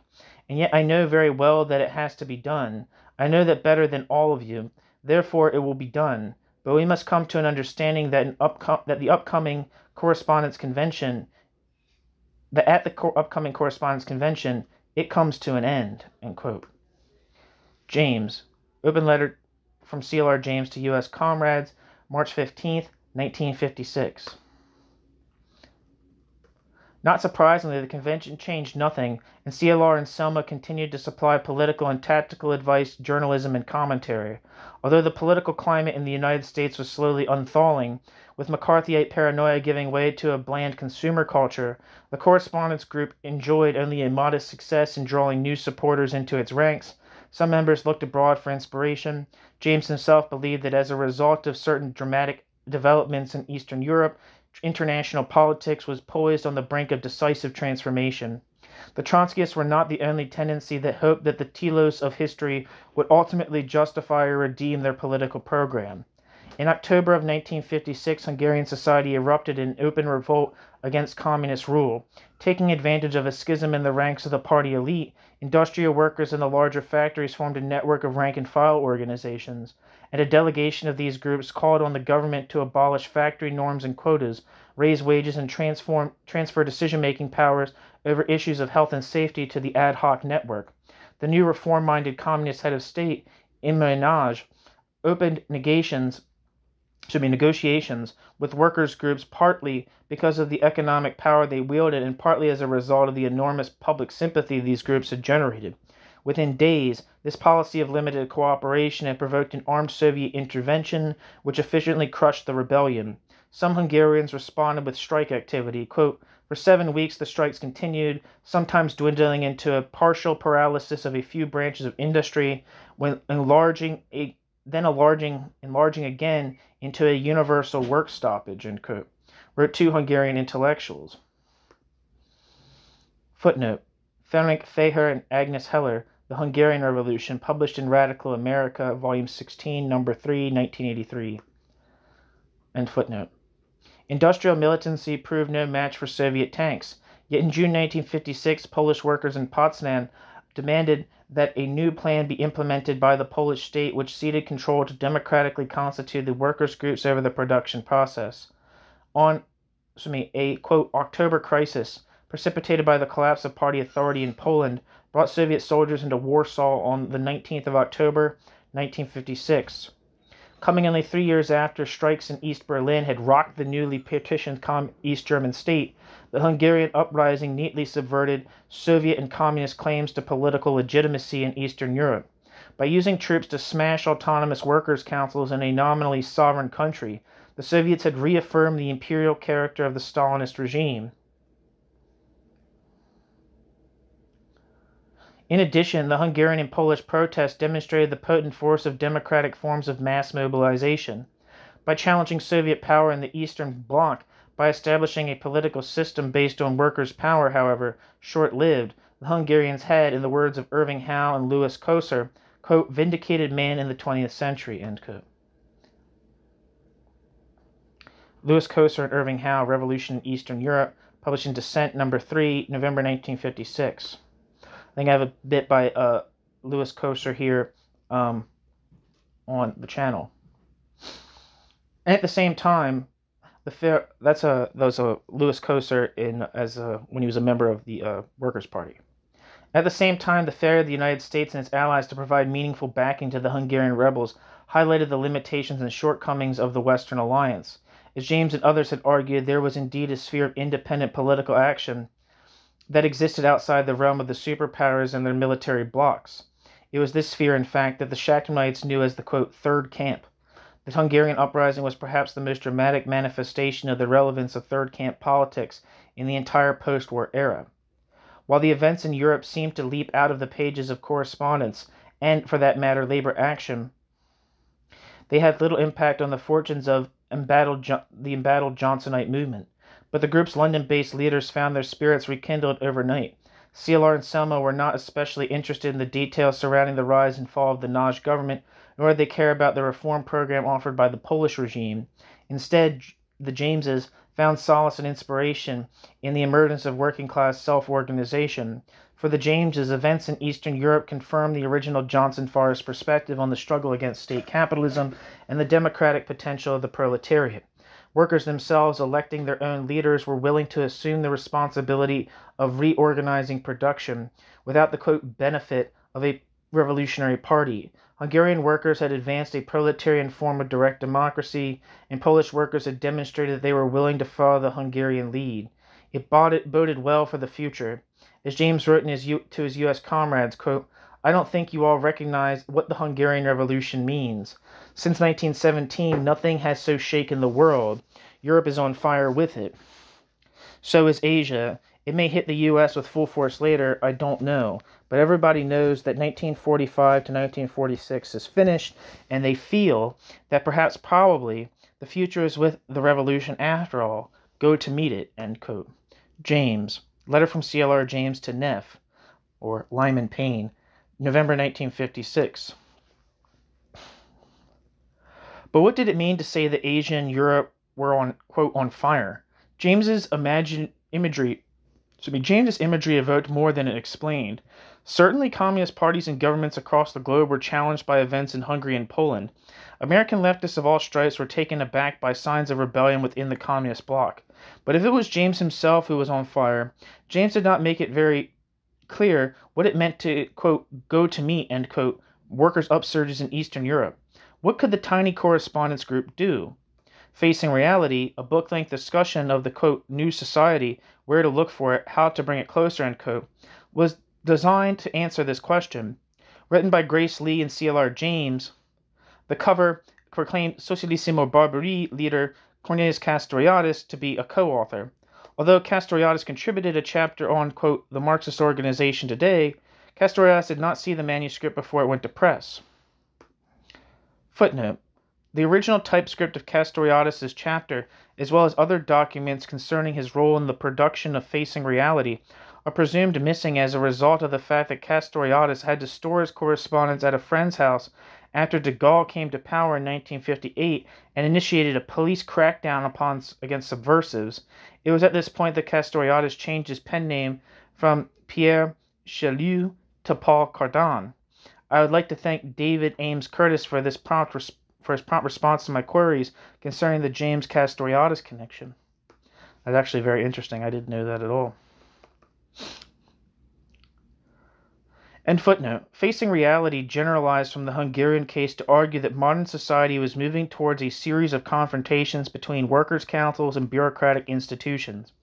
Discounting the specific factors that stimulated working-class resistance in Polish and Hungarian factories, national oppression, communist manipulation, accelerated industrial development, and so on, Facing Reality provided a provocative defense of the revolutionary internationalism of the correspondence group. Facing Reality also attempted to spell out ways in which the Johnsonite perspective could be implemented. The chief task of correspondence-style Marxists was to connect the emergence of workers' councils in Eastern Europe to the daily resistance against the labor process that was said to be taking place in factories and other work sites.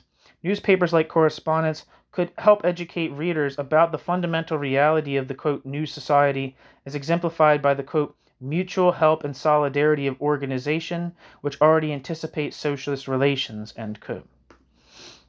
James, Grace Lee Boggs, and Pierre Chaloux, Facing Reality, published originally in 1958. The author cited the advice Trotsky gave to the Socialist Workers' Party on how a radical newspaper must reflect the existential reality of lived experience. Quote, each of them, bracket, the paper's journalists, end bracket, speak for the workers and speak very well, but nobody will hear the workers. In spite of its literary brilliance, to a certain degree the paper becomes a victim of journalistic routine. You do not hear at all how the workers live, fight, clash with the police, or drink whiskey, end quote. Trotsky, quoted in Facing Reality. The book also called attention to the considerable potential embodied in anti-colonial movements. Particular emphasis was laid on the, quote, Gold Coast Revolution, the nationalist movement that was in the process of securing independence for the African nation of Ghana. According to the authors of Facing Reality, Kwame Nkrumah, the chief strategist and political leader of the Ghanaian national independence movement, quote, single-handedly outlined a program based on the ideas of Marx, Lenin, and Gandhi for expelling British imperialism from the Gold Coast, end quote. James, Facing Reality. It was suggested that the people of the Gold Coast, Ghana, could help to initiate and inspire radical movements elsewhere, quote, to the extent that they envisaged their own future as part of a new world order, end quote. They wrote, quote, every step that they take to solve their own needs can at the same time serve as inspiration and example to the advanced proletarians hacking their way through the jungle of official society, end quote. Facing Reality. At the same time, the authors wanted to emphasize that Nkrumah's supporters, and by implication other mass movements in third world settings, quote, cannot solve their problems except in a global context, end quote. This stress on the intervention of the proletariat went far beyond calls for foreign aid or even Pan-African solidarity, and effectively echoed Fourth Internationalist doctrine. Facing Reality was received in silence by, quote, official society, but Facing Reality later circulated among anarchistic elements in the New Left and civil rights movements. See Paul Berman, Facing Reality, in Boole's edited volume, C.L.R. James's Life and Work. Facing Reality was received, Not everyone warmed to the book's euphoric workerism, however. Raya Dunayevskaya in particular had a number of pertinent criticisms to make of the definitive Johnsonite tract. Dunayevskaya's main charge was that the book was pervaded by an atmosphere of unreality. Quote, the man who can write, quote, it is agreed that the socialist society exists, end quote, end quote. Dunayevskaya argued, quote, need never face reality, ... end quote. Dunayevskaya, for the record.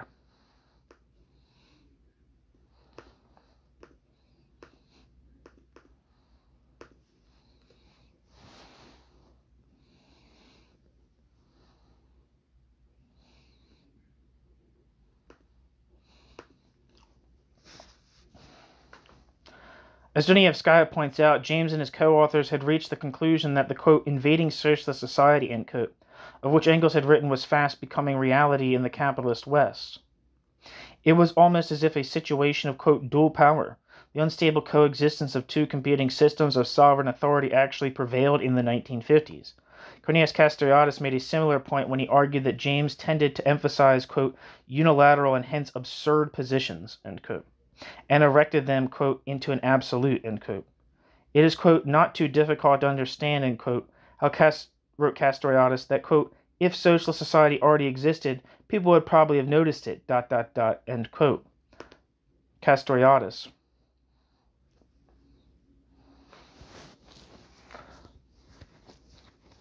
Footnote. Cornelius Castoriadis, For a New Orientation, published 1962, reprinted in Recommencing the Revolution, From Socialism to the Autonomous Society.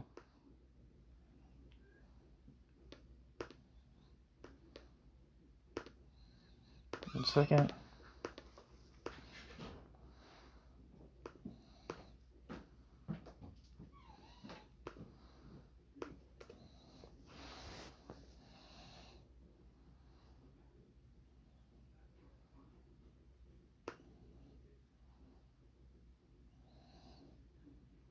One second, sorry.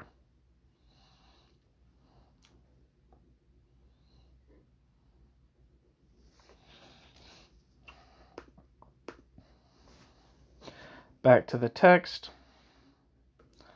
Dunievskaya also took exception to the book's opening sentence, quote, "The whole world today lives in the shadow of the state power," end quote. This seemed to allow, quote, state power a full measure of autonomy from the economic order. Dunievskaya writes, quote, "Now statism become the evil, not state capitalism, ... end quote. Dunievskaya for the record, page 5. Marxists had typically analyzed the state in terms of its connection to class relations and the institutionalization of class-based conflicts and coalitions. Facing reality seemed to divorce the modern state from socioeconomic processes that had been viewed as determinate by Marxists. Without much in the way of theoretical justification, the notion of, quote, statism, of course, could in theory coexist with any number of social systems or modes of production, and Dunievskaya was keen to announce the Jamesian's apparent break with the Marxian paradigm. At the same time, the growth of enormous public institutions had indeed become a defining aspect of modern society. Any critical assessment, the balance of class or progressive forces would have to recognize the complex and, in certain respects, autonomous role of states and the state system in mediating, inscribing, and displacing conflict at the societal and international level. Dunievskaya's third objection was that the authors of Facing Reality placed too much faith in the progressive character of movements like Nkrumah's, and thereby obscured a critical distinction between third world nationalism and internationalist class politics. Granted, anti-colonial movements could, as the book's authors maintained, inspire and instruct the struggles of the metropolitan industrial working class. But Dunievskaya sharply opposed their claim that underdevelopment had ensured the colonial peoples were free of the, quote, accumulated rubbish, end quote, of capitalist ideology. James and Lee, unlike Dunievskaya, had inched closer to an identification with the radicalism of post-Third World nationalism, yet James at least combined this identification with an explicit worker-centrism. As events soon made clear, Grace Lee's position was less fixed. A centerpiece of the group's political work, the Detroit-based correspondence group heavily promoted Facing Reality at its public forums on Hungary and Ghana. But neither nationalist ferment in Ghana nor the extraordinary example of working-class mobilization in Hungary enabled the group to recruit new members. Indeed, the correspondence group split apart in the late winter of 1962, just as leftist ideas were gaining currency in the wider culture. A gang of four, James Boggs, Grace Lee, Lyman and Freddie Payne, broke with CLR and Martin Glaberman to launch correspondence under new management.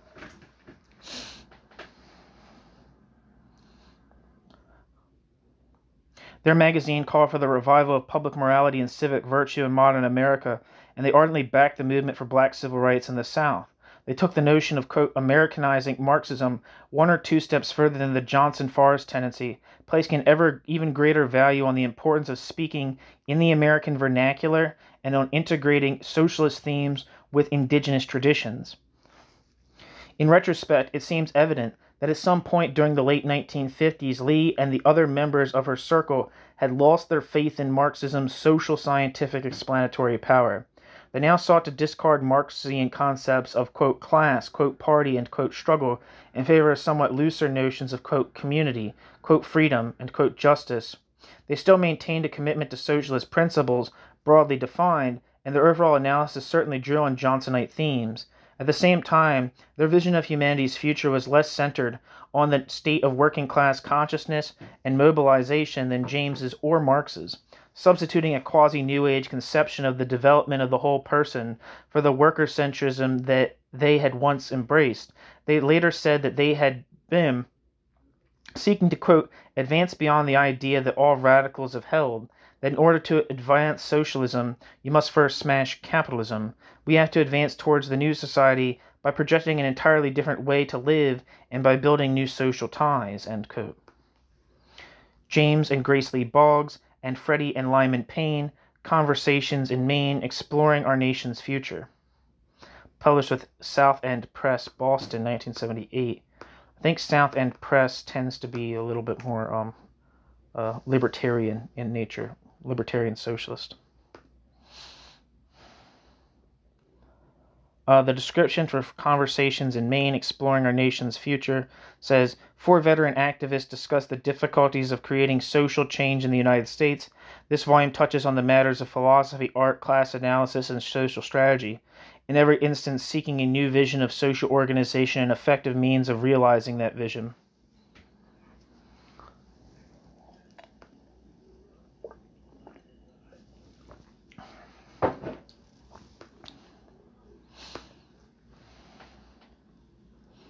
Back to the text. And footnote. After the 1962 split, the circle around Martin Glaberman changed the group's name to Facing Reality. This late reconstitution of Johnsonite forces was more successful at producing pamphlets than recruiting new members. Footnote. Facing Reality produced a monthly newsletter, Speak Out, during the 1960s. The group's pamphlets included Negro Americans Take the Lead, published in 1964, and Glaberman's Mao as Dialectician, published in 1971.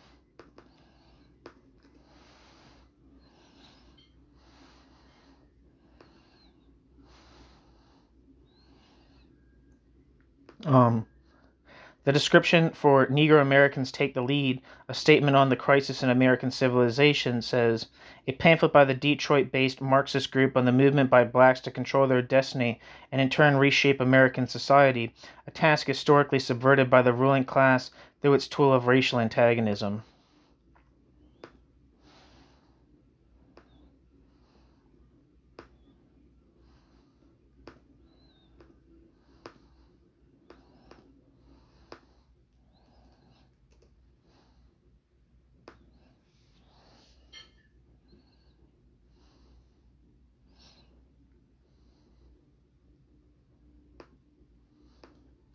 I'm not seeing anything for Mao as Dialectician by Martin Glaberman.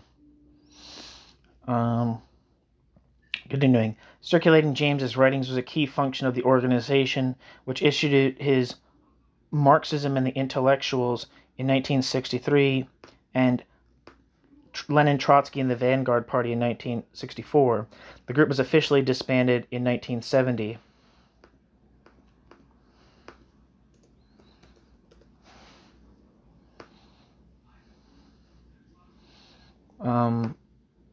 Not seeing any good descriptions for this book.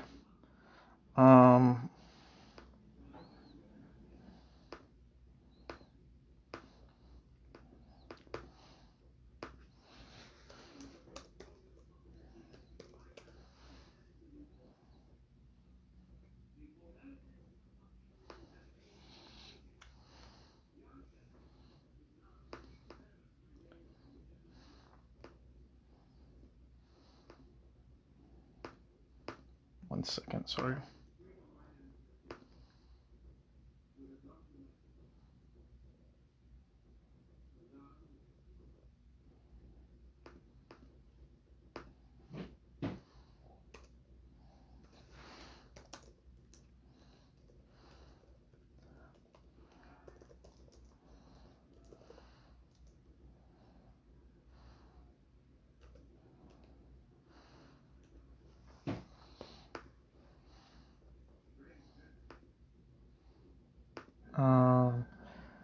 Back to the text. Where am I?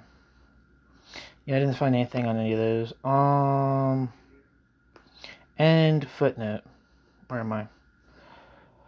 At the same time, the circle around Martin Glaberman was able to enjoy a real impact on radical politics in Detroit and beyond. There was a great deal of contact an intellectual exchange, for example, between Glaberman and a new generation of black militants at Wayne State University and in the auto plants. Footnote, see Dan Georgakis and Marvin Sirkin, Detroit, I Do Mind Dying.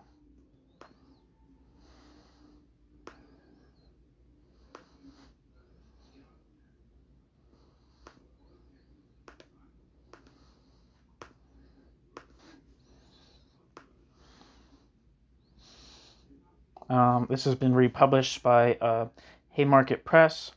It says, Detroit, I Do Mind Dying tracks the extraordinary development of the Dodge Revolutionary Union Movement and the League of Revolutionary Black Workers as they became two of the landmark political organizations of the 1960s and 1970s, is widely heralded as one of the most important books on the Black liberation movement. Marvin Sirkin received his Ph.D. in political science from New York University and is a specialist in comparative urban politics and social change. Marvin Sirkin worked at the center of the League of Revolutionary Black Workers in Detroit. Dan Georgakis is a writer, historian, and activist with a long-time interest in social movements. He is the author of My Detroit, Growing Up Greek and American in Motor City.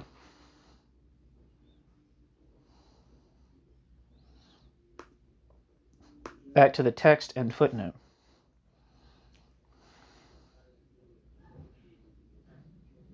Detroit's self-described black community newspaper, The Inner City Voice, ran articles by James Boggs, and others in the late 1960s.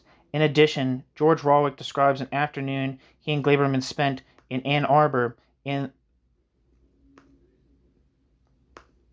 the early 1960s.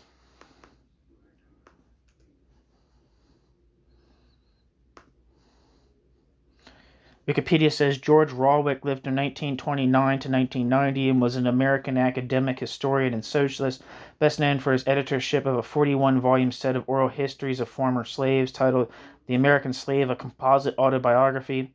George Rawlik revolutionized the study of slavery in the 1970s with his work, as he viewed the testimony of former slaves to be as serious as documentary left by slaveholders. During his teenage years, he witnessed the systematic extermination of Jewish people by the Nazi regime in World War II. These events initially drew Rawlik to communist politics. His involvement in various leftist groups led him to travel to London to work with C.L.R. James. In London, he met with many prominent black intellectuals, which caused him to study more about race and slavery.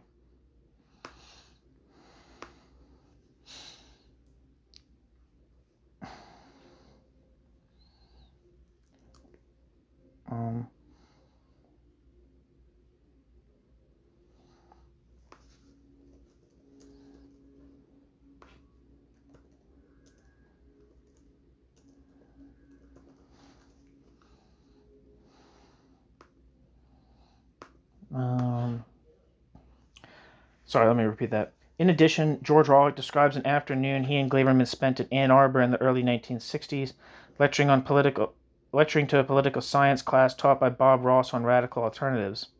Out of the 16 students who showed up, 12 were signers of the Port Huron Statement, published in 1962, including Tom Hayden. And I think was Tom Hayden married to Jane Fonda at some point? The Port Huron Statement is a 1962 political manifesto of the American student activist movement Students for a Democratic Society.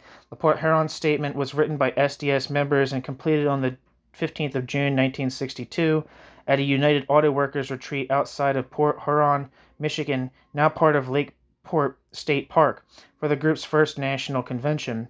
Under Walter Reuter's leadership, the United Auto Workers paid for a range of expenses for the 1962 convention, including using the United Auto Workers summer retreat in Port Huron. A state historical marker will be erected on the site in 2025.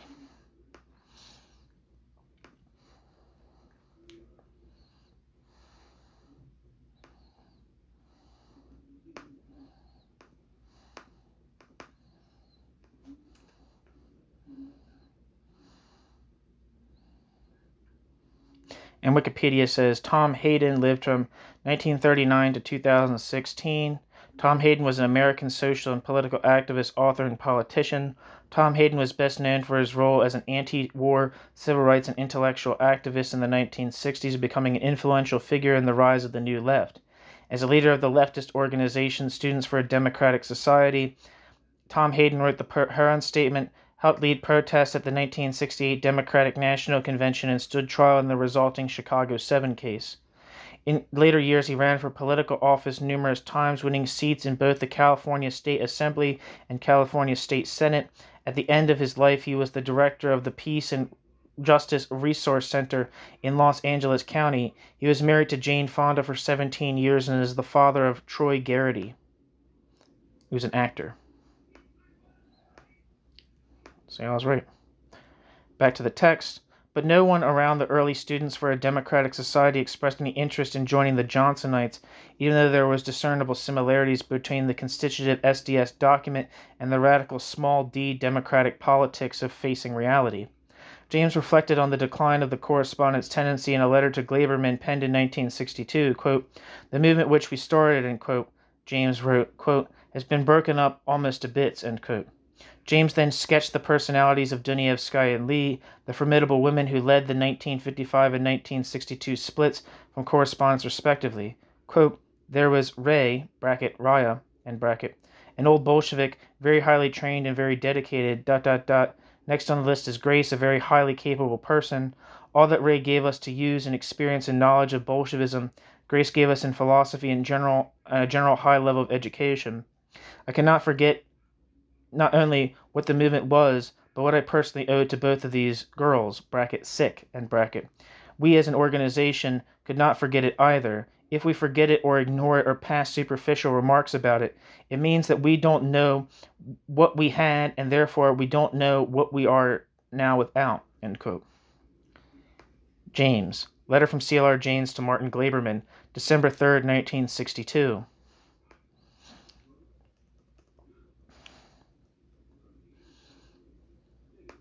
End footnote.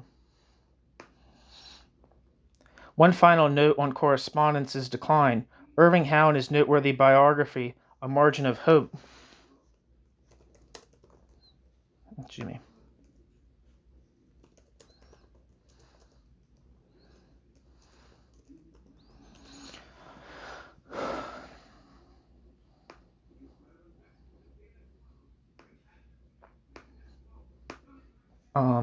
Describes what it is like to belong to an organization. In his case, the Workers' Party, that is on its last legs. He writes, quote, "Its decomposition takes on a life of its own. You feel as if you have been invaded by some mysterious sickness, a Hardy-esque fatality. Leaders lose their power to persuade, the bonds of fraternity crack, the very aroma of the movement, the air in the office, the mood at a meeting turns bad. It's no longer a pleasure to go down to the party headquarters, to kibitz and gossip with comrades. At meetings, everyone seems to be counting the house." What the hell does that mean?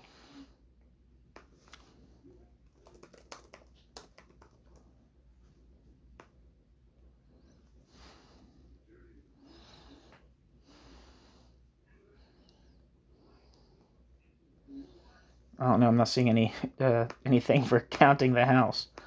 At meetings, everyone seems to be counting the house.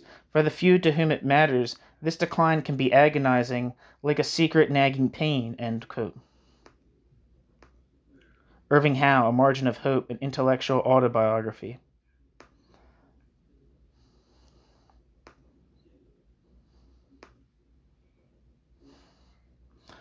The description of A Margin of Hope, an intellectual autobiography by Irving Howe says, "A leading literary critic and author of World of Our Fathers looks back on his life from the early 1930s through the 1970s, a perceptive account of Howe's intellectual growth."